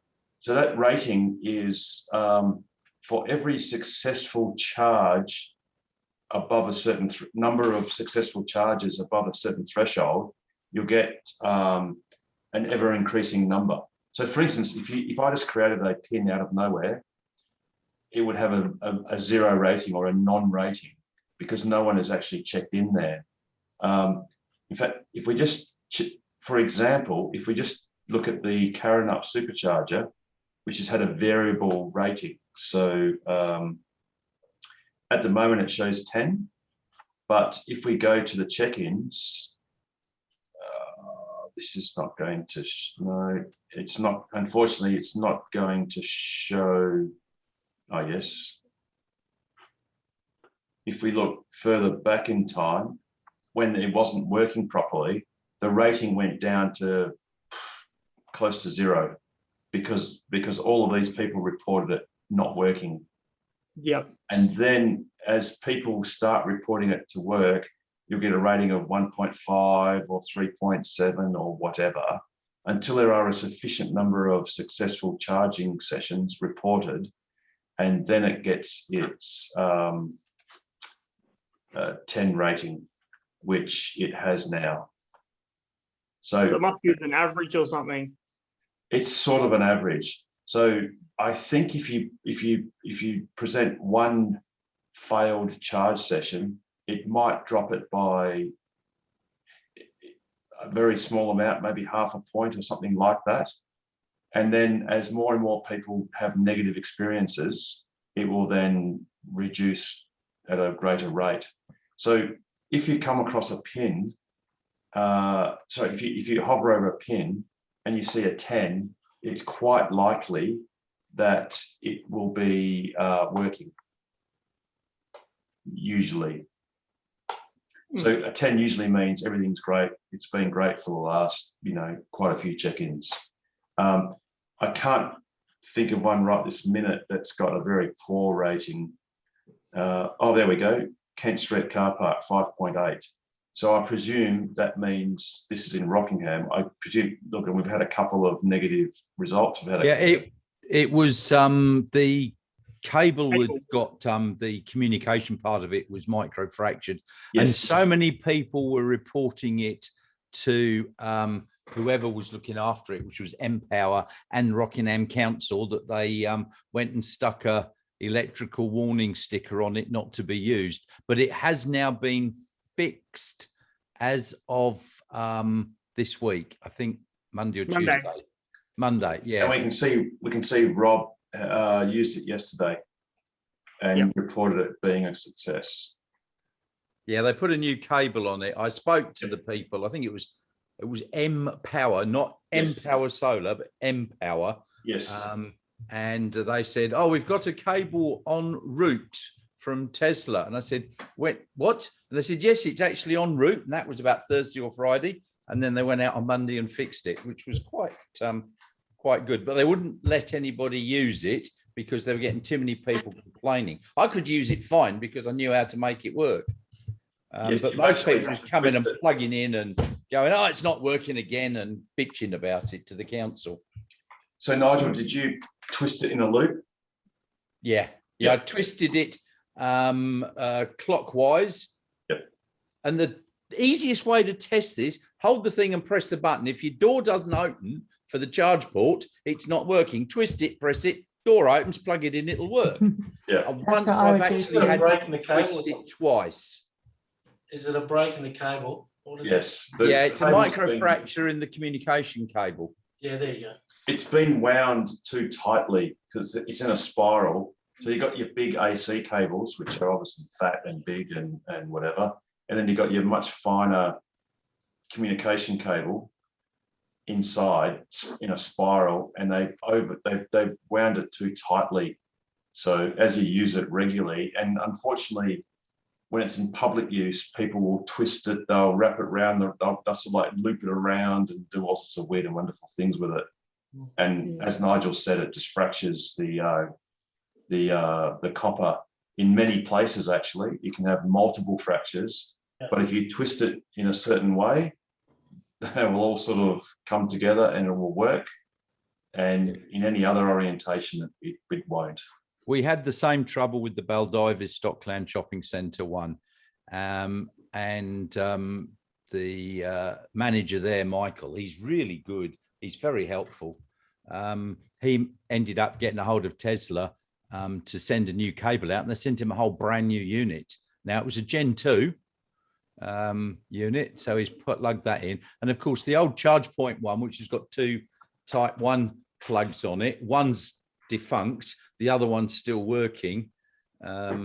He's looking at replacing that with something that'll still be free. But I do know that one of the guys who works in Optus there has got a Hyundai Ioniq, not an Ioniq 5, but just a simple Ioniq. He got pissed off because the new charger is now Tesla only. So he has to plug into the Type 1. And I said, but you only get 7 kilowatts whether you plug in a Type 2 or a Type 1. He goes, yeah. I said, well, use the Type 1, you miserable bastard.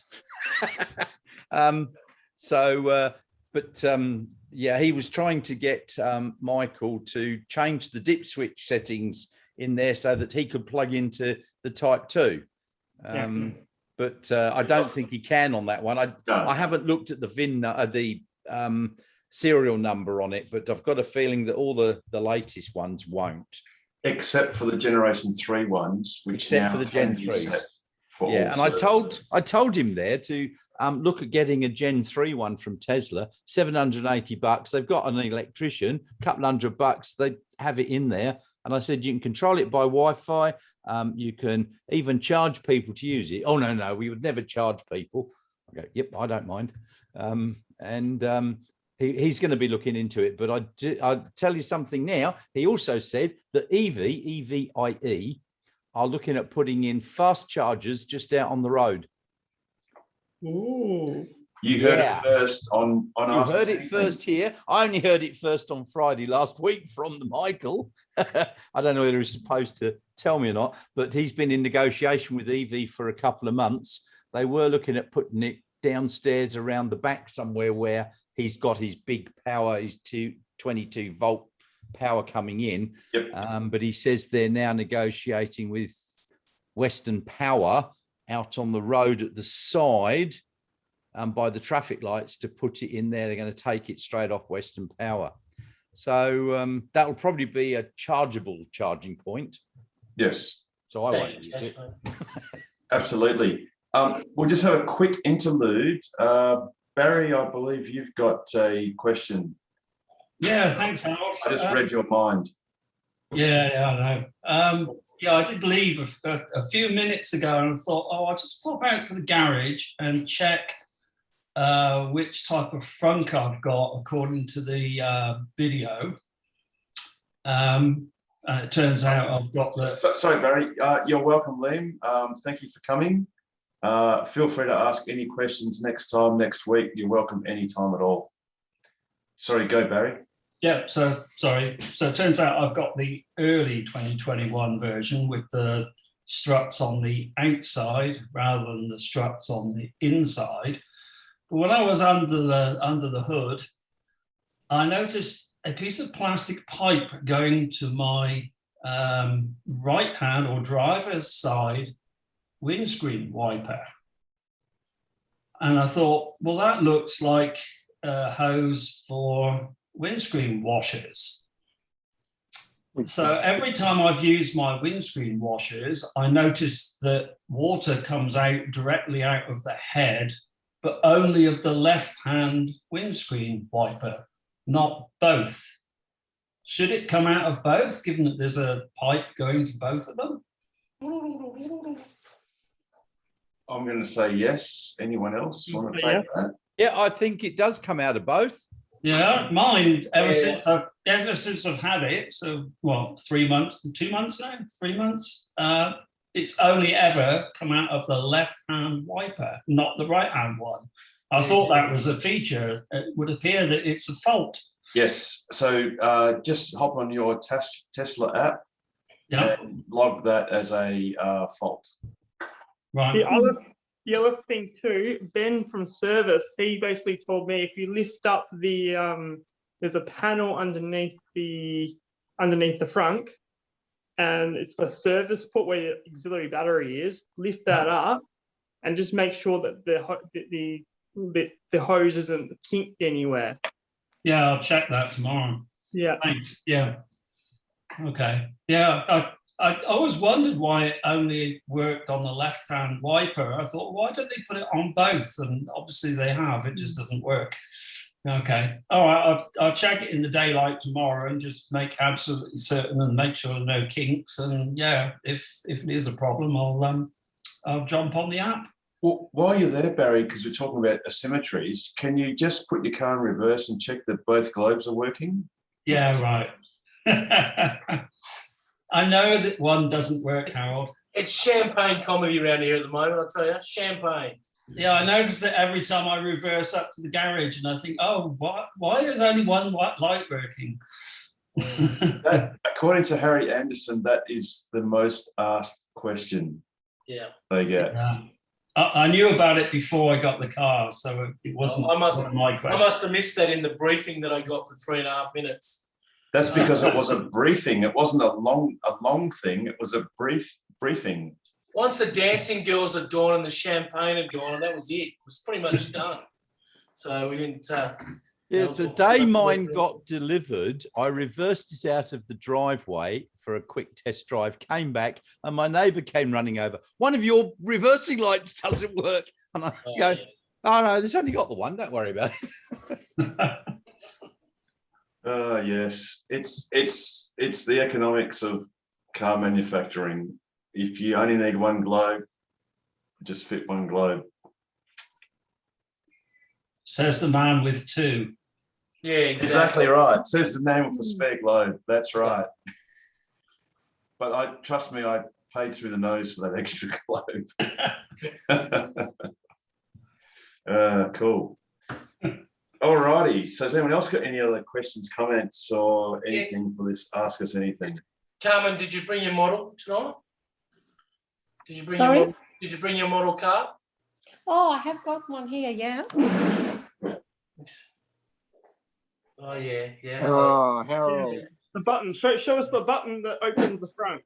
Yeah, this is it. I'll put my glasses on. It's a tiny little button there. Other side. Yeah, that's it. Go on then. Yeah. Oh, that's cool. That is awesome. Yeah. Oh.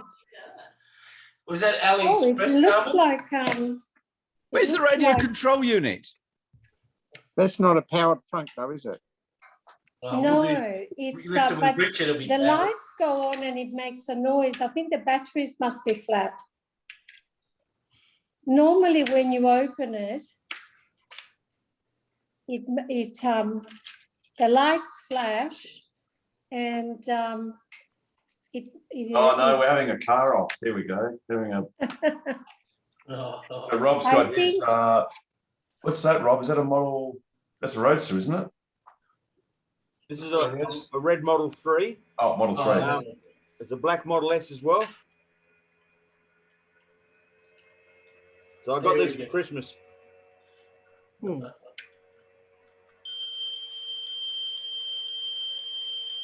Oh, the alarm goes off.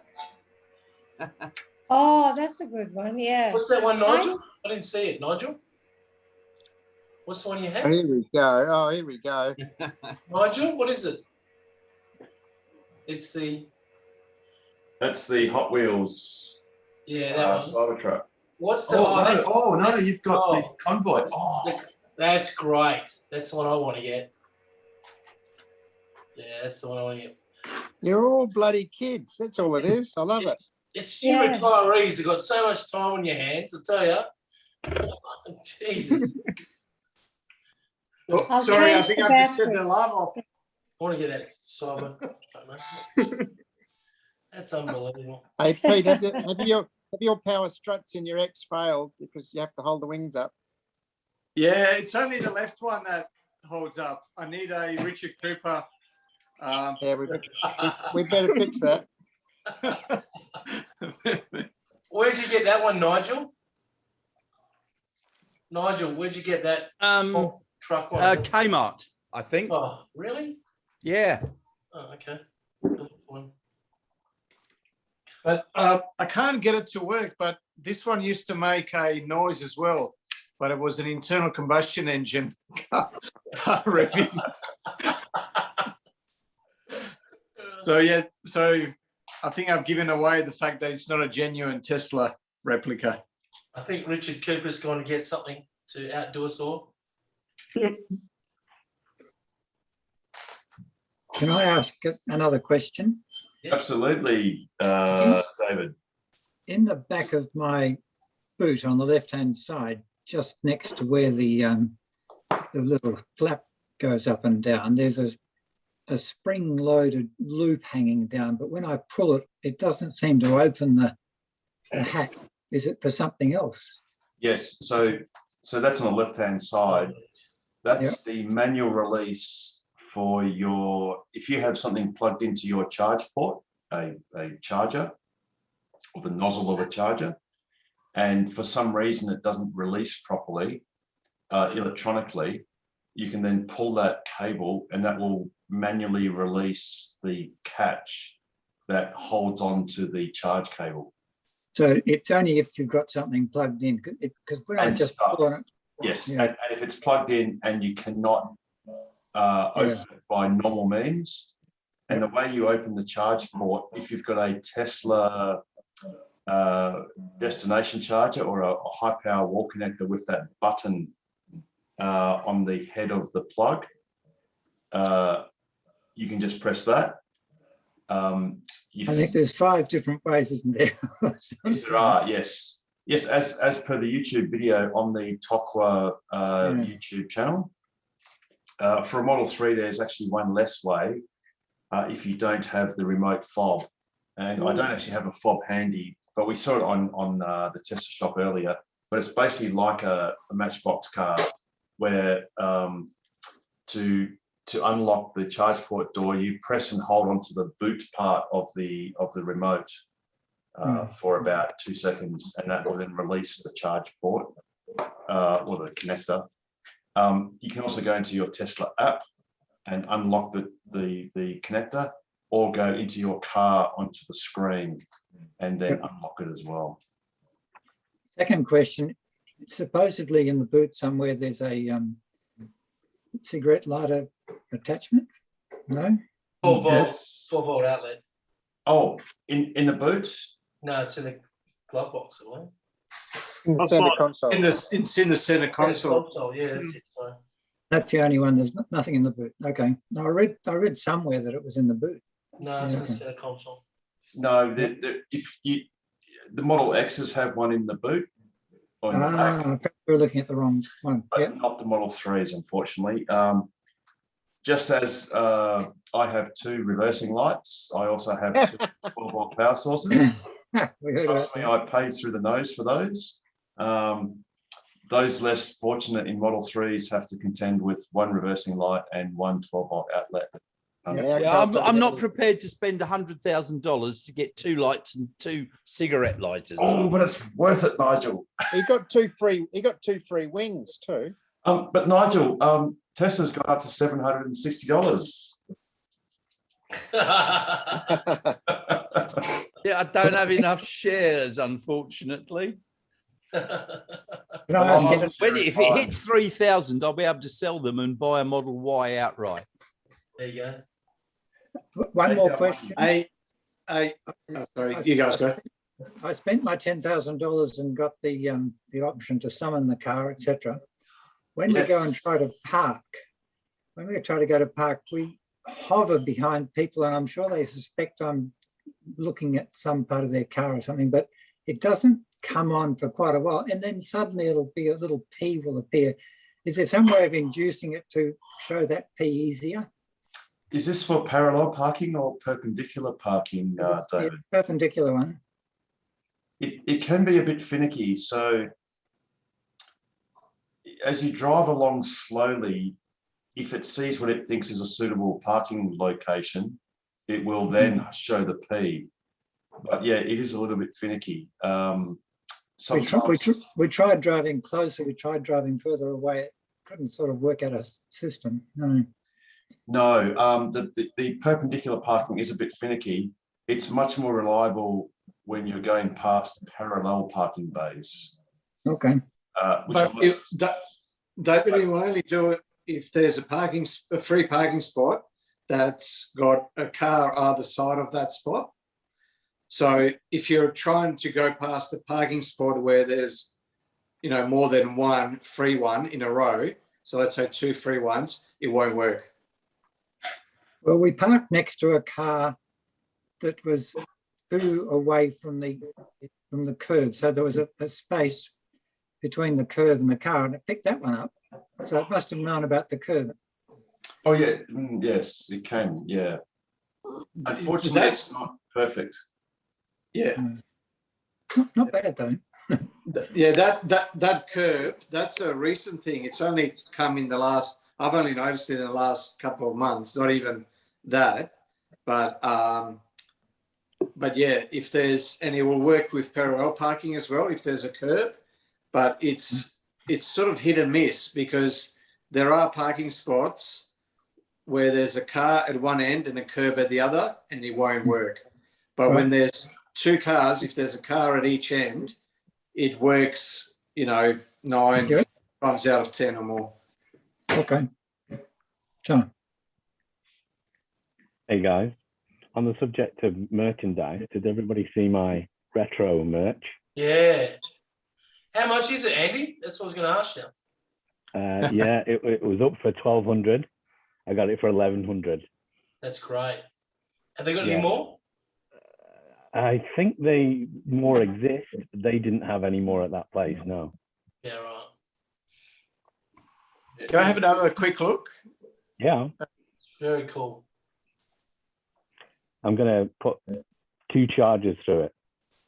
Oh, so is that full size, Andy? Yeah, it's a restored real one.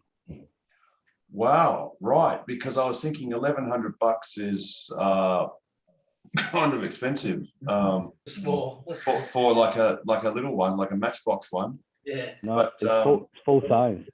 Yeah, right. Wow. You get Carmen to get one from AliExpress. I'm going to mount it. I'm still trying to change the batteries. I'm going to mount it on the wall and put 2 chargers through it. That's cool. Nice. You just get Richard Cooper, who'll put 2 chargers and it'll open up for you. I'm just going to put something on the chat that you want to have a look at. I'll just send it to myself and chat.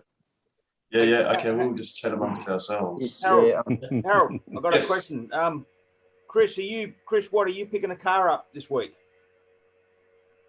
Not picking up, about to place an order. So 1 to 3 weeks is what Joel's saying at the moment for a white. Okay, so you're asking me, is Did you there say a anything? Y or a 3? White. Model 3. Right. Yeah. Sorry, you just gave me a heart attack then. Yeah, no, I wish a Y. I did ask him for a delivery, an indicative date availability for the Y. But 2 weeks, isn't it? 2 weeks? I think it's only 2 weeks away. So are you looking at a 3 as a preference, or would you prefer a Y, Chris? if I could go both, I'm hearing there's only 5K difference, but I don't know how true that is. That's speculative, right? That's not far off the mark. It's about, if you look at the Hong Kong website of Tesla, and they are currently selling the 3 versions of Model Y. The price differential is precisely 10%. So a standard range plus Model 3 in Poverty Pearl White is $66,500 roughly. If you add 10%, that's about 72. Poverty Pearl White, is that PPW for sure? I guess it is Poverty Pearl White, and it's a great it's a great term, and it's in jest because pearl white actually is my personal favorite color. It's an awesome color, but it's funny that I watched a review because I was split between grey or white. I started off at blue last week, and but I watched a review last week that just turned me off spending anything additional on paint. It was a really positive review, but the one thing he did say, and he showed up all the little imperfections, and he basically just said the Tesla paint is trash. So don't spend an additional $1 on it. Get it wrapped or matted and all those things. And he pointed out, spent about 3 minutes just going through all the little bits. So that really turned me off spending anything additional on it. What was that a recent? Was that a made in China paint job? 2021, I think. I've had people look at my car with the paint and they can't pick any faults. Yeah, mine's a 2021. I can't pick any faults with mine now. And I've got red, so midlife crisis red. So yeah, well, it goes faster, doesn't it, Jared? It does, yeah, it certainly does. Yeah, but the made in China ones, I think the paint finish on those is a lot better than what was coming out of Fremont. Well, yeah, Pete will tell you about that story, I'm sure. So has anyone got any intel on the Y then? Is it worth me holding out? And definitely not. Yeah. 2 weeks. No, Jared and I agree. It's 2 weeks. 2 weeks. Yeah, if you wait 2 weeks, definitely. That's a Tesla 2 weeks. That's an Elon 2 weeks. Yeah. That's TTW, that one, Chris. So Chris, have you taken the Model 3 for a test drive? Yeah, last Saturday I went out, but I got to admit they were so busy that they didn't really give me a good induction. Like the guy there, I didn't get to speak to Joel until afterwards, but the guy tried, but he didn't show me autopilot, and so as a consequence, I didn't know I didn't know how to activate it, nor was I confident in really jumping into it. So I just drove it manually through the auto, so the navigation that they'd preset there and back. Yeah. Okay, so look, the autopilot. Well, we'll put it this way: there's no difference between the autopilot between a Model 3 and a Model Y in any case. Yeah, it's unfortunate they didn't show you how to use autopilot. It can be a little bit sort of confronting at first because it's a little bit freaky having the car do its own thing, but it works awesomely well. I have a bit of trouble with autopilot around town. It does some strange things at different times. And it can. Yeah. So a classic example is if you go to a crossed intersection or a T intersection that has 2 lanes going both ways or in all directions, you often have a dotted line, a curved dotted line guiding cars as they're turning into your road. Yeah. And as the car goes along, it's sort of getting better now, but sometimes it'll interpret the dotted line curving around as being the right-hand curb, for lack of a better term. And then the car will actually almost want to change lanes at the intersection to the left.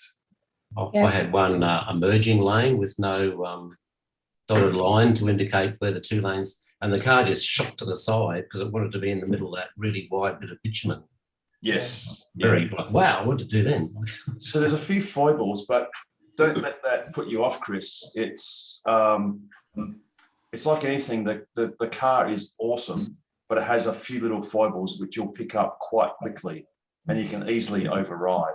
And it's still vastly more relaxing having the car driving itself, or at least being on autopilot, than it is doing the tedious lane keeping and all that sort of stuff itself. Yeah, it's you still have to be in control of the vehicle and paying attention, but it is a lot more relaxing. I drive everywhere using autopilot or full self-drive, which is what I've got. So it's a couple of little extras, which is really only for freeways at the moment. And I just love it. I think it's brilliant. The only problem, autopilot would love it if it would reset its speed based on the speed signs that it sees, rather than have to keep tapping them all the time to reset your speed. It will go back up as you come out of a town, Yeah, but no, only on a single lane carriageway. Yeah, no, this is where the highway goes from 90 to 80 to 90 to 100 to 90. Yeah. If it's dual lane, it won't do it anywhere. It does it in the towns, I think. No. We went down to Greenbushes and I had it on the whole time, and only in the towns with single lanes did it go back up. So Chris, I guess your biggest question is, do you get this awesome $66,000 Poverty Pearl White SR Plus Model 3, which you've test driven, or do you speculate and wait for the Model Y, which could be, you could order it any time between tomorrow morning and possibly the end of the year? Yeah, I actually put my current car up for sale on Gumtree and it sold within about 8 hours, and he made me a $2,000 additional offer that I just went, okay. So I've actually sold my car. So I've closed the deal myself just to push myself over the line. All right. Chris, if you go to can I say something here? So hang on, just 2 seconds. If you go onto Tesla's website, you can see that the inventory in Western Australia, there is a brand new Model 3 in Poverty Pearl White, Standard Range Plus. Now, it's not 61,275. It's actually, if you click on buy now, it's actually $66,403. Yeah. And in fact, you can just click on, you can just put $150 down and reserve it. Is that plus on-road cost? That's including on roads. So $66,403 Well, that makes me feel worse, Harold. You shouldn't have said anything, Harold. Carmen's getting a bit upset. Tesla is infamous for exporting deflation. So their cars are getting progressively cheaper. So for that $66,403, you'll get a car that can do 400 kilometers roughly. You can charge it to 100% all day, every day. Now, if you were to buy the Model Y equivalent, it would cost you probably about $72,000, but it probably would not be delivered until at least the end of this year. So, Chris, if you've test driven the Model 3 and you like the way it drives, you like the seating position, the Model Y, the center screen that you've seen is exactly the same. The way it drives is exactly the same. Basically. I've got to admit, it did take, I got out of my Subaru Forester, my 10-year-old Forester, and it did feel a bit uncomfortable getting into it, but that's only because I'm not used to it. I'm given that. Is that because you have to go down, you have to sit down in the car? Yeah, so I don't know if the Y is going to actually improve that much for me. It does actually. The Y is 7.125 inches taller. Yes, but Nigel, on top of the 7 inches, you also add the about 5 inches of bolstering that the seat has. So yes, and the seat is about 5 or 6 inches taller. Yes. So Chris, it makes a big difference. So you sit about 1.5 feet higher. Yeah.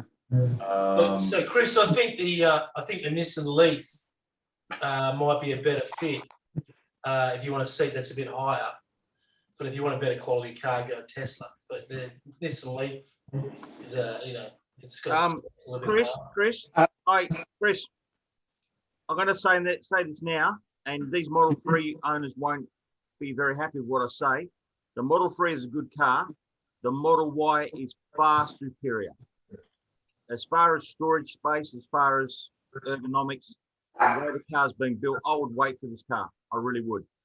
Hey, Chris, I'll wait another 7 or 8 months for this car because I think it's far superior. And I've looked at all the videos. I've got an option where you can have your cake and eat it too. So what you do is you wait for the Model Y until you can order it. But in the meantime, and this is what we're doing. So we've got the Model 3 and we've got a Holden Volt, but the Holden Volt we're going to put up for sale. And we've sort of got sick of waiting for the Model Y. But what we're doing is we're found this website. I don't know anything about them. I don't know where they're from or anything as yet, but they do a car subscription service. Yeah, I've seen a few. Yeah, it's about $285 for a Model 3 for a week. And you only do it a month at a time. So what you could do... Yeah, but all of them I've seen don't have stock available, or they're just over east. The only ones that I saw had WA availability were 2 or 3. It basically said, oh, you need to place an order, and in a few months' time, we might get back to you. Yeah, so so you're right. So the one that I found had a Model 3 available in 2 months' time, in 8 weeks, and it had a MG available in 4 weeks. And it would only cost $100 to swap cars. So we've ordered the MG, which I got an email a couple of days ago saying your order's been processed. So it seems like it's on its way. And so we'll have the MG in about 4 weeks, and then the second Model 3 about 4 weeks after that. And hopefully 4 weeks after that, the Model Y comes. Or you could just order a Model 3, Chris, and then be out there driving it and enjoying life. Yeah, I think that's going to be me. And then, or you just catch in a a year's bus. time, I might take a view that Exactly. I transition or something. And, who knows, by then there might be an Ioniq 5 or exactly all sorts of other things that are on the table. But or the Model S Plaid will be available. Or the Cybertruck. Or the Cybertruck. Yeah, please. Yeah. So no, that's great. Thank you. So. Yeah, so look, in your situation, Chris, if you can't rent a car, you could do worse than getting a Model 3. And even if you just keep that and get a Model Y as your first car and a Model 3 as a spare or something, depending on your situation. You'll fall in love with it. You won't want to change it once you've got it. It's there. Simple as that. Once you've got it, you'll just never want to get rid of it. End of story. You'll be more than happy. Yeah. Well, Unless you want to go to a Model S Plaid, then I can understand that. So, but yeah. Do you need the Model Y for kids or something? Why do you need a bigger car? I got 2 little ones. Yeah, yeah, and they're currently in a Mazda CX-9, a 7-seater. So it's going to be a bit of a shock. And I'd prefer to take. I prefer to take the Tesla for long trips than the Mazda. So here's the story, Chris. What you do is you buy the Model 3 now. That will be mostly your car, and then you get the Model Y for the missus, and then everyone's happy. Perfect. And you can get the 7-seater Model Y it will come out hopefully in Australia at some point, but the 5-seater will probably come out obviously first. 2 weeks. 2 weeks, exactly. Thank you, Jared. But the third row in the Model Y, it seems like if you're anything taller than about 5'7", 5'8", you're going to risk hitting your forehead on the crossbeam. No, well, that was really for us. We're all midgets. There you go. Does anyone know about the towing weight though of the Y? Yeah. Yes. Yeah. Oh. About 1.5 ton, isn't it? On the Y. Yeah. Yeah. Okay, that's decent enough to tow something. Yeah. It's a lot more than the Model 3. Yeah. Yeah. I think you can only tow bikes on the Model 3, right? No, it's Richard, about Richard's towed some stuff. Richard 700 Cooper's got a tow ball and he tows the trailer or something, I think he said. I don't think he tows much, but I think he was saying that he tows a bit. 3,500. In America, there's somebody towing a £5,000 caravan on a Model 3. It's only got a 3,500 pound legal towing capacity. Yeah, so So the 3,500 pounds is about 1,600 kilos. So it wasn't too far off. So if you compare that to the Model 3 can do 750 non-braked, except for the performance. And on a braked trailer, you can do a ton on a Model 3. Hey, Harold, that 500 for the performance, I think that only applies, I don't think that applies to the self-performance.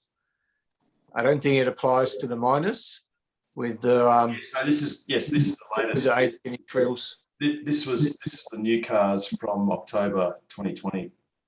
Yep. Okay. Because there are actually older versions. You've got ones that go well past that. Yeah, right. So for anyone that wants to see what your car can do, you just go to the certification unit, which you can see the URL there. So you go back to that and you just search Tesla. And this is what we're all looking for the Model Y to possibly come up, is when it gets homologated. Yeah, about 2 weeks. In 2 weeks. In 2 weeks. Sorry, I don't want to look at the Model S. But yeah, so Chris says, we'll put it this way, I ordered a Model X in 2013 and I got it in 2017. In November of 2016, I wisely ordered a Model S for my wife, and it actually arrived a couple of weeks after my X. So one thing you could consider doing is you get the 3 for now.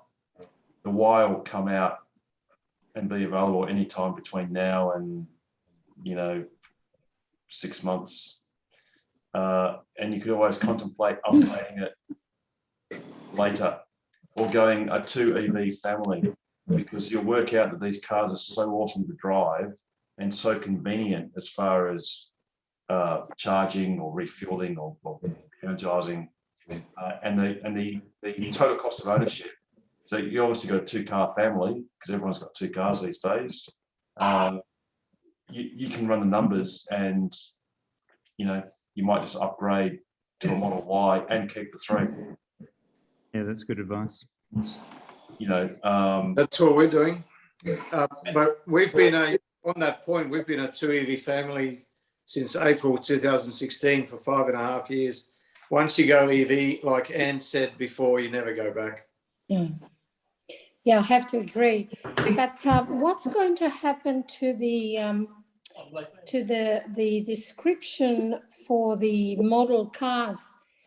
Didn't Elon have sexy cars and he's doing all the letters, but aren't they filled already? So this is my theory. This is what I've been able to. So there's a couple of theories. So one is that it will be the Model A, because there's the ATV, but the ATV is not really a roadworthy vehicle. So they'll replace. So they'll call the $25,000 Tesla Model A, and then it still spells out sexy cars. Someone humorously on Twitter has said, yes, it will be the Model A, but not because of the ATV. It's going to be followed by the F, and it's going to sit between the sexy and the cars. Oh, okay. On another note, does anyone know that Apple is starting to make cars now? Yeah, that's been so for a while. They've been doing that for a couple of years now, I think. Yeah, apparently they're engaging Toyota. Well, I heard this is going to be how to lose money if they're going to employ Toyota. Yeah, it's pretty. Project Titan, it's called. Is it? Okay. Yep. It's been going for a couple of years, but Elon Musk, in one of the interviews, they asked him, they said, oh, do you think Apple's going to make an electric car? And he said, They're already doing it. They've been at it for quite some time. And then they asked him, well, how do you know that, or what makes you say that? And he said, well, if you're trying to employ 2,000 people to build electric cars, it's pretty hard to keep it a secret. Yeah, So- yeah, I remember saying that. Should be. I was waiting for the punchline there, Jared. Yeah, I'm working on one. I'm definitely working on one. There'll be something. It's not like you, mate. I know. I'm a bit slipping tonight. Sorry. Need to pick up your form. I know. I'm really behind tonight. But perhaps is that classic where there kind of is no punchline because they work out it never gets done. I think it's stupid that, I mean, just my I opinion. don't think I they're think going it's- to do one. I just think that, you know, they're bringing a car from them would be interesting to see it, but I don't think the market share, I mean, you know, I think Tesla, without a doubt, is hands down the best car in the world. That's my opinion, but you know, there's always a Nissan Leaf out there, and there's this out there, and there's an MG, and there's all these things. And Apple will just fall in that market of another car on the market, I guess. You know? Well, my theory that they'll spend a huge amount of money developing a car, Yeah. and then at some point, what they'll say is, that's it, we're not throwing any good money after bad anymore, Yeah. because we can't bring ourselves to bring this car to market if there's such a big difference between it and a Tesla. If Yeah. Apple's bringing out a product, it's got to be the best in the market. Yeah, So what they'll end up doing is they'll just make it a interface. Yeah. So they'll sell that interface to other OEMs, you know, Hyundai, Kia, Ford, GM, Toyota. And so that, yeah, Makes sense. yeah. But it won't be much of an interface for an EV if it doesn't include self-driving capability. So Yeah. As long as the Apple shares don't go down, we're okay. Yeah, I don't think Apple shares are going down anywhere. But, I've got no, I have not invested in any fruit companies, so I think the Apple shares might go up next week with the iPhone 13 being Yep. released. And be interesting to see what they release with that. So oh gee, I've totally forgotten about that. That's next week, the 12th, yeah. So they're releasing that, so that should be interesting. and your Apple September event. Yeah. So yeah, it'd be interesting to see what they come up with, that's for sure. They've certainly got some good products. But yeah, as far as cars go, I mean, you know, they might as well make Apple lawnmowers. You know, the same thing, you know. So they need to stick with what they do well, I think. You know? So, remember Dyson. iHome and iThis and Dyson invested many hundreds of millions of dollars in Singapore to build an electric car because Dyson had done remarkably well with their digital motor control for their vacuum cleaners. Yeah. And I think it worked out it just wasn't economically viable.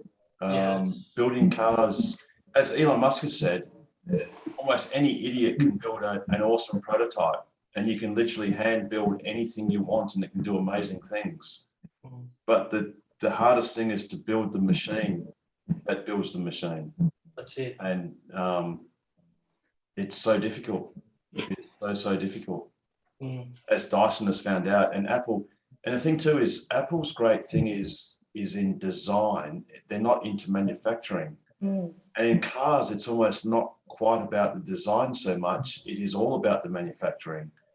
And what Tesla has done that no other car manufacturer has done is, in fact, there are no car manufacturers except for Tesla, because all of the other manufacturers are component assemblers. So just get subsystems from Bosch, all the other component manufacturers and subsystem manufacturers. And all the car manufacturers do is just assemble them together. Yeah. With a little bit of sheet metal. And there's a massive shortage on chips at the moment.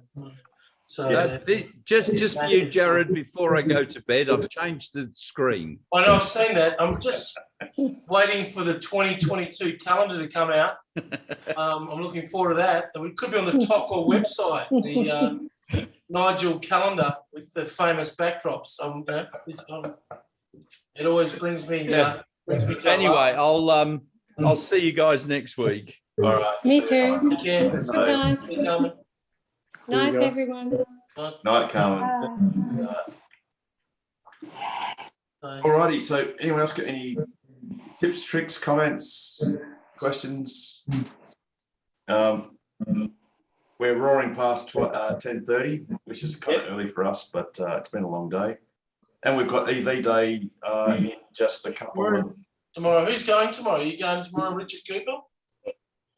We'll see. You're retired. You got nothing to do. Come on, what's going on?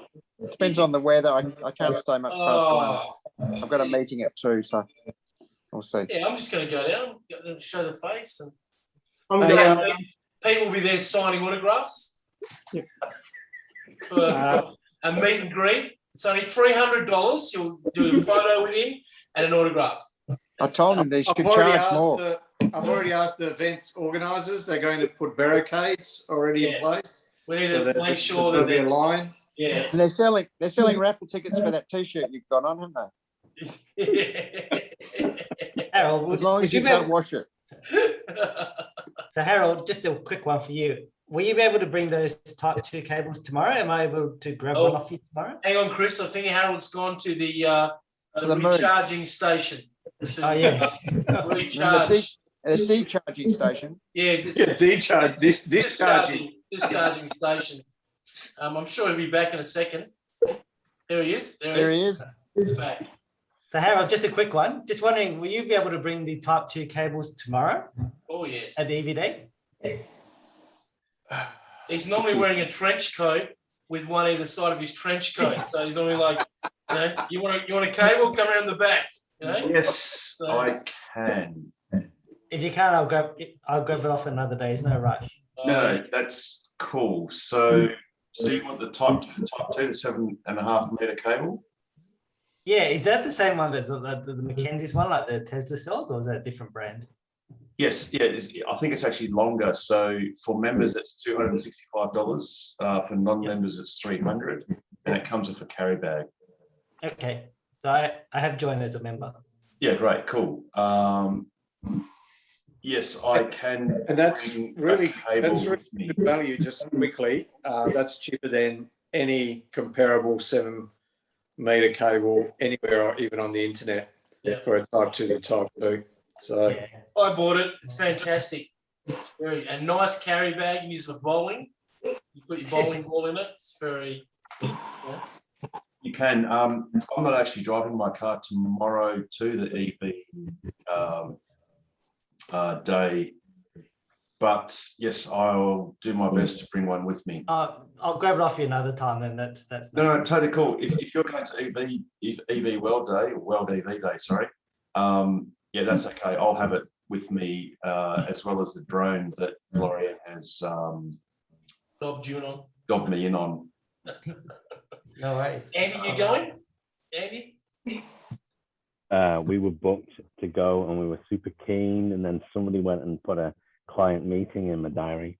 Oh. So, yeah, not happening, I'm afraid. Speaking of events and booking things into the diary, the 19th of September is celebration of motorsport at Langley Park, and Tokwa is going to have 10 cars there. So we're hoping to have 5 Model 3s, so one in every colour that they come in, and a few Model X's and a couple of Model S's as well. So, yeah. It's on at the same time. Where's that at? Langley Park. So that's that park. Oh, Langley Park. Yep. Yeah, near, between the city skyline and the river. Yeah. And the Targa West is going to be there on at the same time. So there'll be there'll be the Tokiva Model 3 competing. And there'll be a few other Model 3s competing as well. And the classics on the Swan is on at the same time, which is classic cars. So yeah, it's a fairly big event.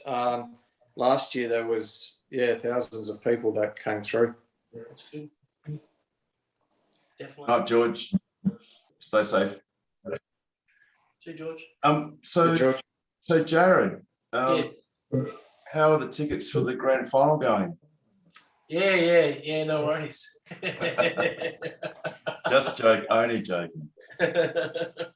So no doubt Perth Stadium is going to be busy over the next few weeks. Yeah, it is actually busy over the next few weeks. We're doing the Brownlow. We're supplying gear for the Brownlow. And awesome. Yeah, for both, and it's a real what's the word for it? It's a real shit fight to what they want and they expect. Because they don't know. No, because they're Melbourne, and in Melbourne they have a lot more of certain equipment that's accessible to them at a moment's notice, or get it from Sydney. So they're still bringing over, I think it's about 8 sea containers, 8 40-foot sea containers of gear across, which is not that much really for a concert. They usually use a lot more. Yep. But yes, they're bringing over 8 sea containers for the stage, for the rolling stage. But they're limited to around about 50, I think it's about 55 people coming in from Melbourne who are now quarantining at the moment in Perth. One's a stage manager. Normally he'd have about 5 assistants, but he has to use locals because they've cut the numbers. The government's cut the numbers. And they're not spending as much money as they normally would on the grand final because the government, West Australian government, didn't give them any cash to do it. They just said, we'll pay for the trains. So they've cut their production value of what they expect down to a smaller portion compared to what it would be if it was in Melbourne. And also the entertainment is just the same entertainment that you can get in Perth now, probably for the next 6 months, which is your Birds of Tokyo, Eskimo Joe, Tame Impala, but they won't play because if they play, they want to sell out 15,000 people, which they'll do. So they want to do a tour. So John Butler, he's going to be the guy that lives in Perth. A couple of Perth bands, but that's it. There's no internationals. There's nothing big. So they're. So the dude and forgive my forgetting his name. The guy that does the classic footy song. Brady. Yeah. He first performed it in 1979. Yeah. What's his name? Brady something. I forget his name now. Come there. Up there, Ghazali. That he sings that. Yes. Yeah, that's Richard Cooper's era. Those sort of events will be different. I mean, they're going to sell it out no matter what. They're going to showcase their lighting system that's in there that Phillips put in to the venue. Actually, Jared, I mean, I was thinking of well, not your namesake, but your likeness, Meatloaf. Yeah, that's not bash that out. I would do. No, that was one of the worst international. The money they spent on the AFL. I think it depends on your view of the whole event. It was a classic. It was timeless. Definitely a classic. But I don't think the entertainment is going to be mind blowing. I mean, you haven't got the Foo Fighters opening, or it's not the sort of extravagance that you'd see on the Super Bowl in the States. So, however, it is twilight, which will be you're going to get a bit of spectacular stuff because the house lighting system is amazing, and also they're putting in extra gear for the show. And there's a lot of LED tubes going on the field. There's about 300 LED tubes which basically run batteries inside the tube, and they're going to be placed out, and they're remote controlled by DMX wirelessly. So the things like that they're doing. I mean, it'll be okay. I mean, it'll blow Perth people away. People that aren't used to seeing things. It'd be like taking your Tesla to some remote community that never seen a battery powered car. They get excited. Cool. On an international level, it wouldn't excite me. It'll be okay. It'll be but it's all about the football, really. Yeah, exactly. But the entertainment, I don't think it's going to be mind blowing, put it that way. So I think it'll just be another sort of day. And they haven't finished the roof yet up the top where that crane is at the moment, and they won't be doing that till I think it's February next year till they finish that. So actually, it's funny you say that because that's where they've got one panel missing. Is that right? Yeah, there's a tower crane parked out there. And that's where that panel's missing. Yeah, that's where the glass floor's going in. And there's an elevator that you'll be able to take the elevator all the way to the roof and not do the 80 odd steps like I did last time I was there with it. Because one of my oldest kid, he went to one of the finals. Well, it was last week or whatever. And got rained on. Sorry? It got rained on. Yes, because he Yeah. was in that Yeah. one section. He's in that one section, yeah. The one section that was missing. Oh, anyway. Well, I was there a couple weeks ago when the Eagles played on the Monday night and it was raining and that one section was missing and that section just got rained on. So I was like, yeah, Paul, very sorry. But yeah. But yeah, it's interesting. It's going to be good. Look, it's going to be great for Perth. But, you know, the entertainment value at the moment for the next 6 months in Perth is going to be pretty dismal. There's, like I said, there's no internationals coming through for at least another year. And then the domestic market, there's no domestic shows coming through till I'd say April next year. I mean, I heard Mark McGowan saying that he's going to keep the borders shut today till April, till Easter. Oh, really? Yeah, Right. yeah. And look, you know, I'm totally happy with him keeping the borders shut, but it's killing my business, but I'm totally happy with it. But yeah, I'd rather have people be alive. I don't want to see people die. So as far as whatever he's doing, mate, 100% supportive, but it's totally killed my business, totally wiping it out but I'm patting him on the back because he's keeping us safe because I don't want to be like Sydney and Melbourne. I don't want to be walking around in masks and seeing people die every day. That's just terrible. So yeah, absolutely. So whatever it takes, as far as I'm concerned. But you know, they're opening up in opening up in America with concerts. A friend of mine's over there with Foo Fighters, and they're doing shows. But he said people are still getting sick, and they're limiting people going into venues. They have to have show their passport showing they've been inoculated, vaccinated. But people are still getting sick, and then they're making more restrictions about certain people can't go on the stage, and even their stage crew have to be distanced. And so it's not as good as what they're saying. It's all fantastic. And same with Europe. I was speaking to a friend in Germany, and they're having problems getting parts to make lights that we need. And they reckon they're a year away until they can start manufacturing lights for components that they need. So it's funny you say that because I've been looking for a Miele dishwasher. Yeah, I bought one not long ago. I've got the new one that's remote control. Yes. So Miele at home, yes. Yep. Best dishwasher you can buy. Well, I was going to say something derogatory about you for buying the one I wanted to get because you can't get them until after Christmas. Yeah, that's right. That's all about in Europe. Yeah. They look like they've got a bit of freedom, but they're really still in a war zone, and their production and manufacturing capacity is much reduced. Yeah, I was speaking to a gentleman in Frankfurt in Germany, and they were saying they're a year behind until they get more components to build more lights to get them out the door to do shows. So, you know, even so they're opening up, they're doing bits and pieces, they're still not opening up properly. Now, this virus is going to be hanging around. My personal opinion, there'll be at least a year and a half until internationals come in. And at least, like I said, we won't be seeing any other shows in Perth till, I reckon, like April next year, you know. And you're just going to have to put up with the pantomimes and the crap that you see at Burswood and all that kind of stuff. But any decent shows, you're going to be waiting. Well, hang on, or ask us anything because we're a cracker show, highly entertaining.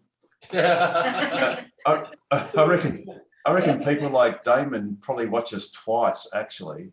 So it doesn't just take 8 half-hour slots. It probably takes him 16 because he's got to watch it twice. Just for punishment. And once again, shout out to you, Damon. I know your car is burnt orange, and that's okay. It's still a wonderful color. It's all good. I did see a Tesla the other day that was blue and had little swirls on it, like really a wild sort of like it's something you'd find in the jungle, but instead of green, it was blue. Who's driving that? No, that's not the blue camouflage. Yeah, it's like, Yes. Who's that's Jörg's car. I don't have an image of it handy, but it's actually. Is that vinyl wrapped? Sorry? Is that vinyl wrapped?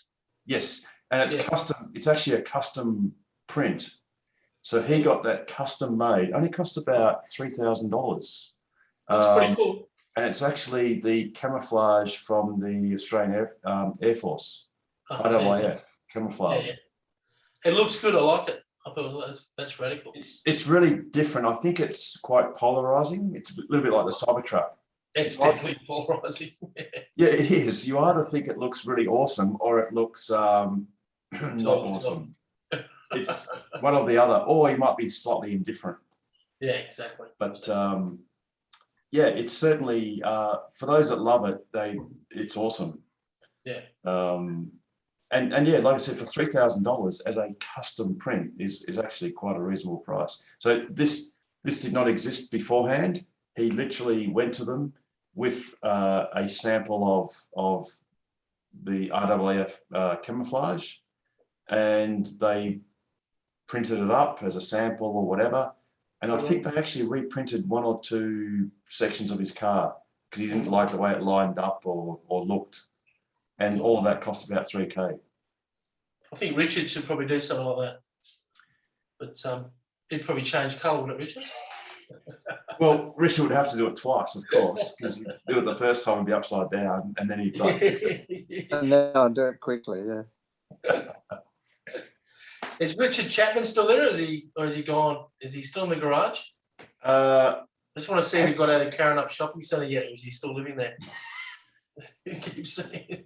Actually, speaking of which, while Richard works out how to unmute himself and he's got to put his undies back on and go on camera. Apparently, there's one stall at the supercharger that's not operational, but thankfully only one in Karen Up. So actually, that stall is unilluminated, so that the Tesla sign is not lit, and it doesn't work. Oh, that's good. Okay. So just a bit of a shout out there. No issues with the Williams ones? Nope. No, they've been working well. I tried them about a week and a half ago, and they were awesome. Yeah, right. And yeah, the wool shed was cranking, and thankfully, even though they were fairly busy, there were no cars, no ice cars parked there. So that's good. For the time being, they're sort of staying away, which is good. Behaving themselves. And I think Williams are quite happy with the fact that they've got the supercharger there. There's Joe. Evening, Joe. Have you finished all your ironing? Joe's working. I am multitask. Yeah, I don't do ironing. But yeah, no, I listen in. I'm here the whole time. I actually washed. It's kind of a thing I do on a Wednesday now if I've got time. Whilst listening to all you guys, I wash the car. That's what I was doing. So should we maybe every now and then go, okay, Joe, so wax on? Yeah. Wax on. Make sure you put the Rain-X evenly on the windscreen, you know. Yeah, no, that's the problem I've got tonight. It's all smeary. I can't get the windscreen right. But there's going to rain tomorrow anyway, so hopefully that will sort it out. Yes. Maybe that's the thing. You have to change the blades. What about the wiper blades? Pete, have you ever changed your wiper blades? Not yet. Not yet. You have? I have. Richard said he has. 4 years. Very simple. Jared, 4 years I've had my car and I've never changed it. Yeah, right. But I don't use. But you never use your wiper blades. I don't use my wipers because I put Rain-X on. So it just runs straight off. It just beads straight off. Yeah, right. The only downside is you sort of get like a hue. It's like a film. It's like a mist. Yeah, it's like a mist. That's not the initial mist. So the best pro tip for Rain-X is forget the instructions. Although they do say you can do it 2 ways. You basically just get a tissue and sort of fold it a couple of times, and then you rub the Rain-X both ways. So you go up and down, then you go left to right. Yep. And you actually leave the mist fully there. You don't polish it off. They do say you can polish that off. If you can't wait, if it's not raining, what you can do is if you've got some deionized water, so distilled water, or I've got a condensing clothes dryer, and you just pour rainwater or pure water over the windscreen, and then it gets rid of the haze instantly. Yep. And then you're good to go. And then you've got to try and resist the urge to use your wipers because that does sort of wipe it off. Yeah, yeah. And the only downside is after a while, you sort of get like a dusty sort of residue. What about when it's really coming down, when it's really pouring? It's awesome. Just as rolls. long as you're doing about more than say 50 k's an hour. Okay, just it can be absolutely pelting cats and dogs, and it's beads straight off. It's amazing. Mine obviously didn't work then because I did it a few weeks ago and I still needed to use the wipers. And that, I think that's also why it's gone all smeary now. I think it's something to do with the Rain-X.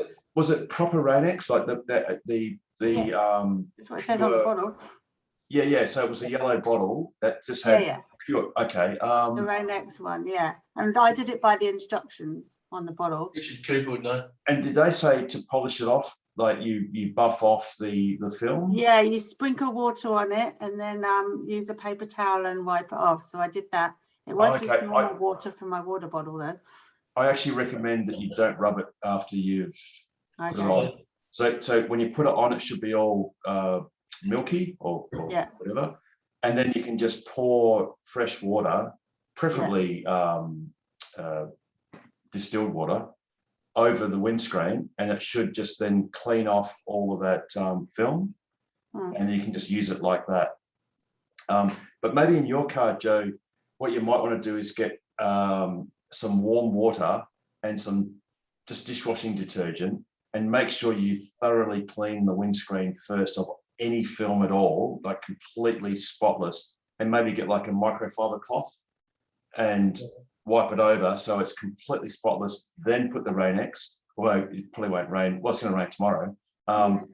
And then put the Rain-X on with that milky film, and then just either wait till it rains in the morning or tomorrow, or just put some fresh water on it. But try not to rub it after you've applied it. And then you'll find it's just amazing. Okay. I'll try again. Because obviously I've got a big bottle, so might as well try again. Yeah. So Harold, absolutely. I used Rain-X on one of my cars many years ago, and it works great at speed. It's brilliant.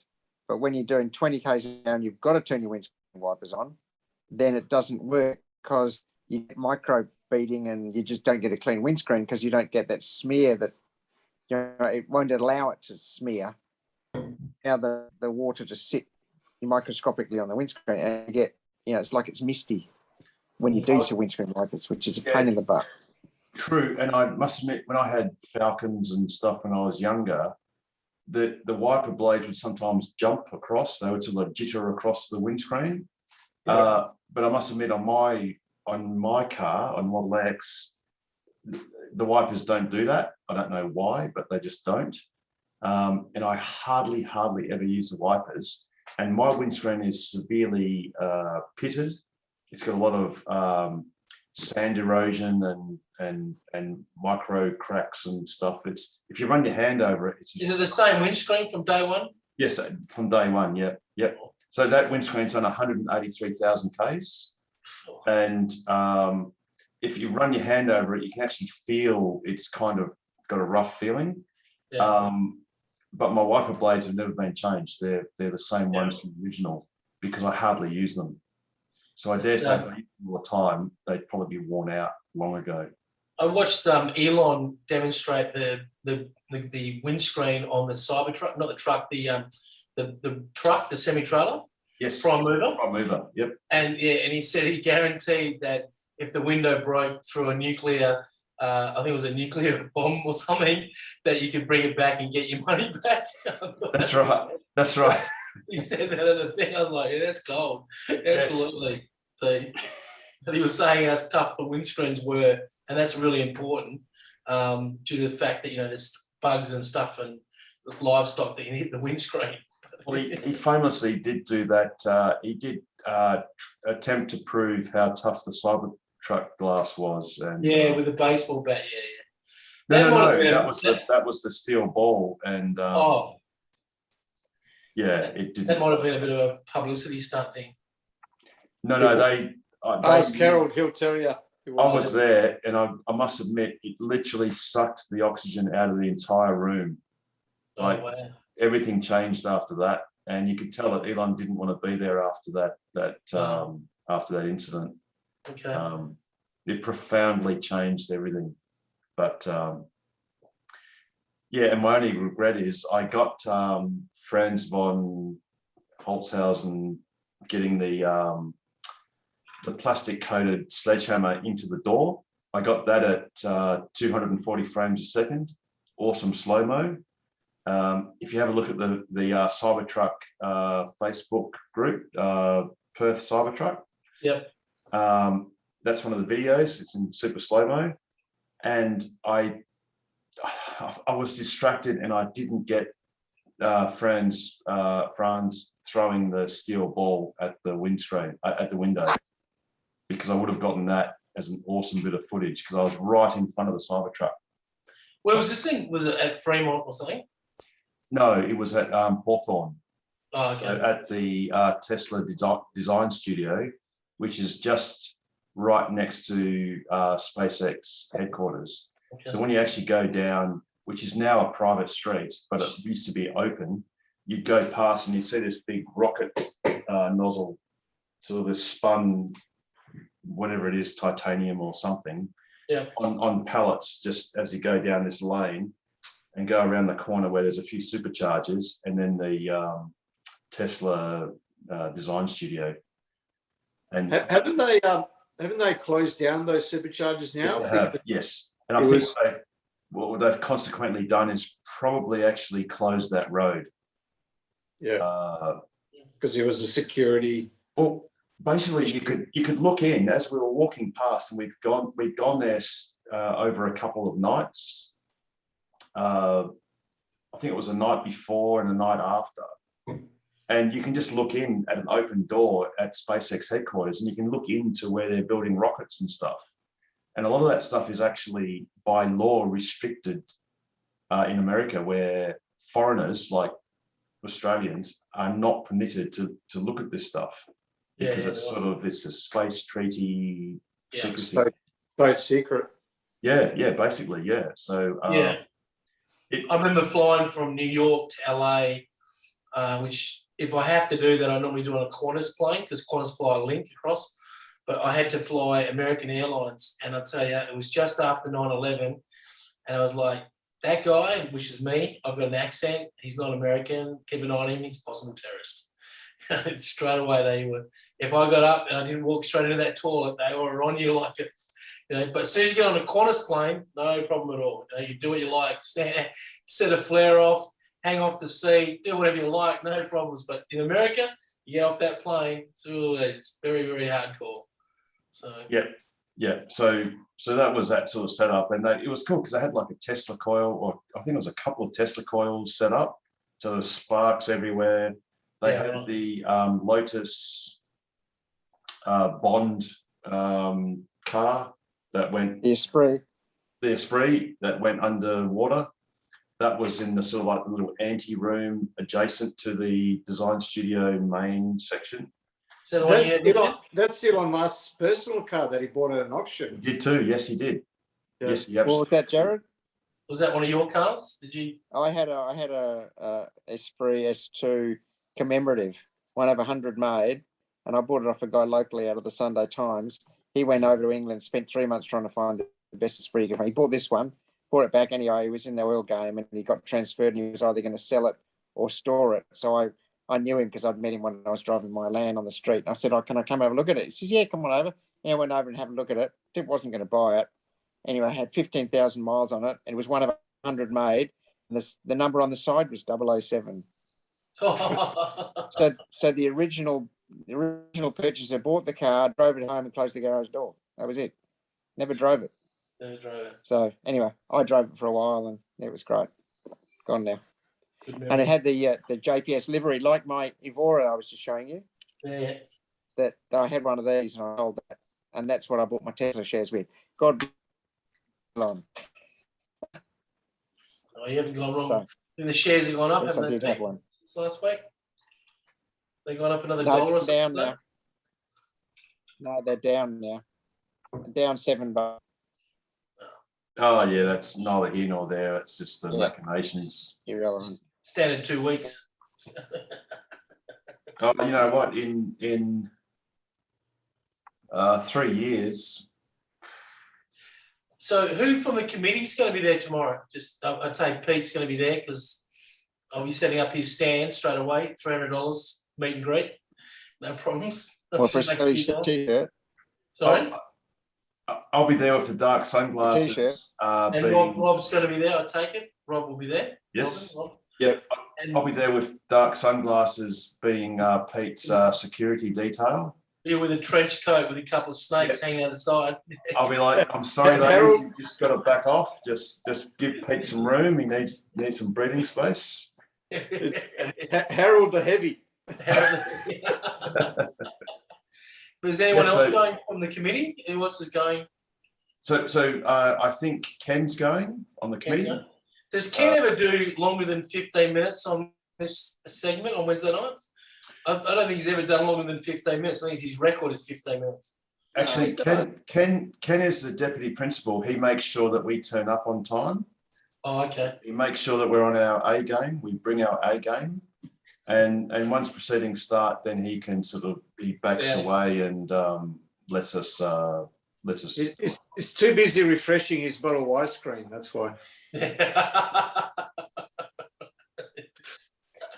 That is not entirely untrue, Pete. That is. Yeah, he's trying on. Yeah, and is that it? It's going from the committee? Oh, I'm not sure, to be honest. I think so. Well, no, I'm not. I'm actually not sure.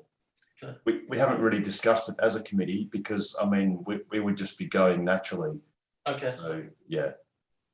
Cool. And it should be quite good, notwithstanding the rain, unfortunately. Yeah. I won't be bringing my car, but I'll definitely be bringing myself. Yeah. And the drone and a Type 2 cable for Chris. Chris, yeah. That I will make sure I remember to do tomorrow. No worries, thanks. It's all pretty undercover there. Oh yes, yeah, it's hot. But yeah, we can. If it pelts down with rain, you can easily, hop in the car or just go to the campfield. Yeah. Exactly. And hopefully there'll just be showers. So if there's just a few showers or something like that, and there's a few bright spots, I think the main photos will be taken at 11. So that's the main thing. We get all the cars in formation and then take the happy snap, get a couple of drone flyovers and, spirals and stuff. Yeah. It's all good. So Harold, can I transfer that cash to you or do I need to bring cash for you or how do you want it? He only accepts cash, Australian dollars. Oh, he doesn't take American dollars? Oh no, I was going to ask for Bitcoin. I think look, if we just round it to a Bitcoin, we'll be okay. I know I'm being a bit generous with owning a Bitcoin. A few hundred Ethereums. I'm not sure what an Ethereum is worth actually. It's almost $4,000. It's about 3,800 or something. Oh well, we'll need about 10 then. And that burnt orange was amazing. Damon goes, why was it so disjointed just then? It's sort of strange. And I did look at the one where we actually stopped at about midnight, and I thought, wow, that's a long session. That's more than 4.5 hours. That was 2 weeks ago, wasn't it? Yeah, and the recording was only 4 hours and 11 minutes. I thought, we sort of. That was the one we were talking about, the 15 amp plugs that you. Yeah, I think that's right. And it's generally the same 4 people, 5 people will stay back. Well, see, Jo's all right because she's doing the night shift. She. Are you working from home, Jo, or are you at your work at the moment? No, I always work from home. Oh, there you go. I just work different hours. If I don't get stuff done during the day, I'll work a bit in the evening. Get it done. There you go. I'm just getting Tokwa's awesome YouTube page. Oh, that's just going to make my life harder. So what time is it? It's 23. 10 past 11. 09. Okay, that's cool. All right. I will now get the correct one. Oh man, that's cool. We've had other times where we've had to cut bits out. That's okay. Cool, thanks for that, Pete. For some reason, the sharing doesn't always work properly. I was trying to share.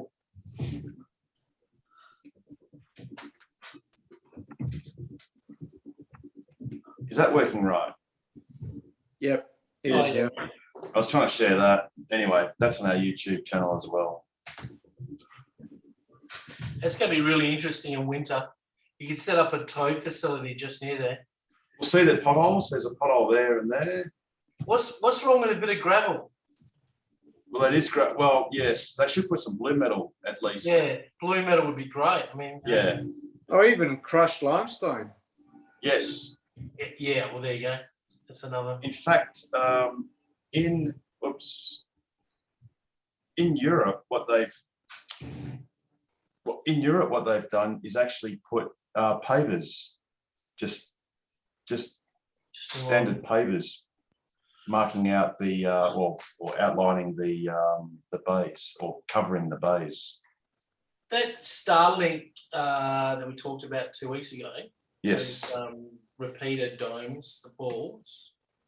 Where are they based? Oh, so that was in Wagen that I took the photo of when I stood on the top of my car on the glass. Yeah. That's one base station is in Wagen. Another one is in Catterby, which is about 150 k's north of us. Good toasted sandwiches there. Sorry? Good toasted steak sandwiches in Catterby on the way to Jonathan. Cool. And then there's another one in going in at Meriden. So it was actually Jason that rang up someone in Telstra because he sleuthed the contact, because I actually had the mobile phone of the person that had submitted the application to the Wagen Shire. So he just rang this lady and said, hey, how's it all going? And asked a few other things about Telstra stuff. And he said, oh, well, if the Wagen facility is open, does that mean Starlink will be operational straight away? And she actually indicated that it was more likely to wait until the Catterby base station was built. But I looked a couple of weeks ago and they hadn't even, there's no record of it in their council meeting minutes or agenda yet. So it may be some time before that gets built. I just seen some leaks about the iPhone 13 that's been released. Something about a satellite. It's going to be better to do a satellite phone or something. I don't know. That's just some leaks that I've seen. So I guess you just have to wait. But yeah, I'm led to believe there's something like that happening with the iPhone 13. Well, I imagine that there'll be no more lightning. I can imagine there'll be USB-C. That's the one thing that I'll throw out there now. Surely the Europeans, I know they've had a directive that its intention was to have a unified charging method or adapter or cable, but it seems they've settled on a, because see, Apple's got Lightning, right? Google has. But I reckon they're going to drop Lightning. It's going to be USB-C. Because if you look at the iPads, USB-C, look at all the latest laptops, yeah, USB-C. that's true. Yeah. That's my gut feeling. They'll announce it's going to be USB-C. That's what I reckon it'll be. And when you mentioned the satellite thing, look, it is true that when GPS first came out, it used to have proper phased or, quite large antennas.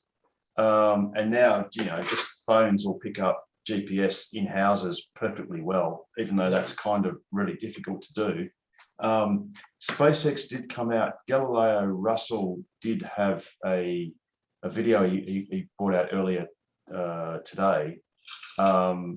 He didn't show the actual photo that he was shown, but the previous version of SpaceX's home dish thing is a round dish on a tripod. Yep. And he's now saying that now has basically become a rectangular phased array, and I'm not even sure if it actually needs to be tilted or not motorized. It may or may not have to do that, possibly. And what speeds are they saying you're going to get, Harold, with it? Well, right now in the beta phase, they're getting at least 66 or roughly 66 megabits per second, Yeah, right. which is quite reasonable. Yeah. I mean, it's not NBN's 100 megabits if you've got fiber to the home, or actually, my other place has 100 megabits fiber to the node, but that's because the node is literally just around the corner. Yeah. But 66 is quite reasonable. Of course, you always hit up against the pin, which I think is over a dozen milliseconds, whereas fiber it can be 2 or 3. Yeah. To a local node.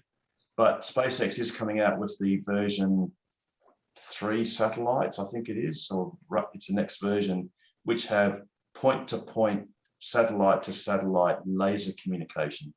Yeah, right. In which case you won't need ground stations. At the moment, the way it works is to get any sort of meaningful service, you need to have a ground station relatively nearby. So for instance, there are no ground stations in the Kimberley or the Pilbara. So I don't think there will be coverage in those areas until they put a base station somewhere in the Kimberley or the Pilbara. What about the city? They're going to put one in the city, or not in the city? So, well, at least not yet, or not at the moment. Western Australia has 3: one at Wagen, one at Cataby, and one at Merredin. Right, and that will cover the city. I think the Cataby one will be used for the city. Right. Okay. Bearing in mind that obviously it's a bit like mobile phone or 5G. There are only a couple of satellites or a few satellites in view in any one location. So your bandwidth has to be shared by all the users. So in a CBD or in a city, there may only be able to be some number of thousand users to get reasonable bandwidth, or maybe even less than that. Maybe it's hundreds in a certain, within a 50-kilometer radius of somewhere. Yeah. But obviously in the bush, you'll get 100 megabits, if not more, because you're only one of several users with plenty of satellites in view. Yeah.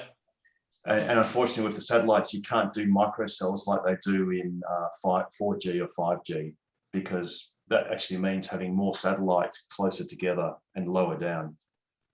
So yeah, interesting, that's for sure. And look, they're talking about they're negotiating with all the major airlines, so having ubiquitous internet and quite cheap internet, and very fast internet. Whereas, I mean, I remember flying on a Qantas plane. Yeah. It was I think it was a 767 or was a 737 that had sort of experimental, or not experimental, but it was one of the trial sort of things with Wi-Fi. Yeah, it had that pimple on the roof. Yes, yeah, it's like a phased array on the roof. Yeah. It's quite large actually, and it was amazing. You could send photos, you could watch YouTube. It was awesome. I was flying back from Dubai, and I was turning my retic on for Wi-Fi and for me Dubai. So yes, very cool, very cool.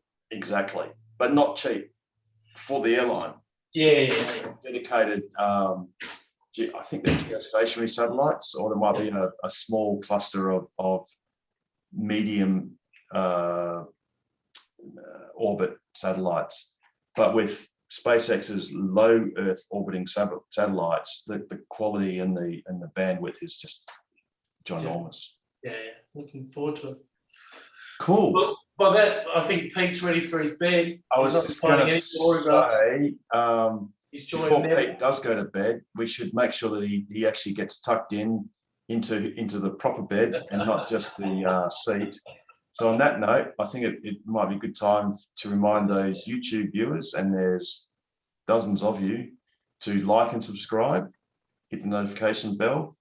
Have any comments, please do comment. Ask us questions, critique what we've said. If it's I've got one last thing. I've got a GoFundMe page to get Nigel Saunders into the screen a little bit more. So instead of just getting the head, we're going to actually see if we get a bit more body in there. It's going to take a bit of money, but I think we'll get it going. Can we get holographic Nigel Saunders? That's what I'm thinking. Yeah. forget the avatars. We could have the Saundersars or something like that. All righty. So many thanks to Damon, Ashley, Joseph, Hosni, and many others that watch. Again, please put any comments, questions, queries, corrections, fact checks. Everyone here, Richard, Jared, Pete, Ben, Chris, Rob, and Joe, who's left us. Thanks for staying on so long.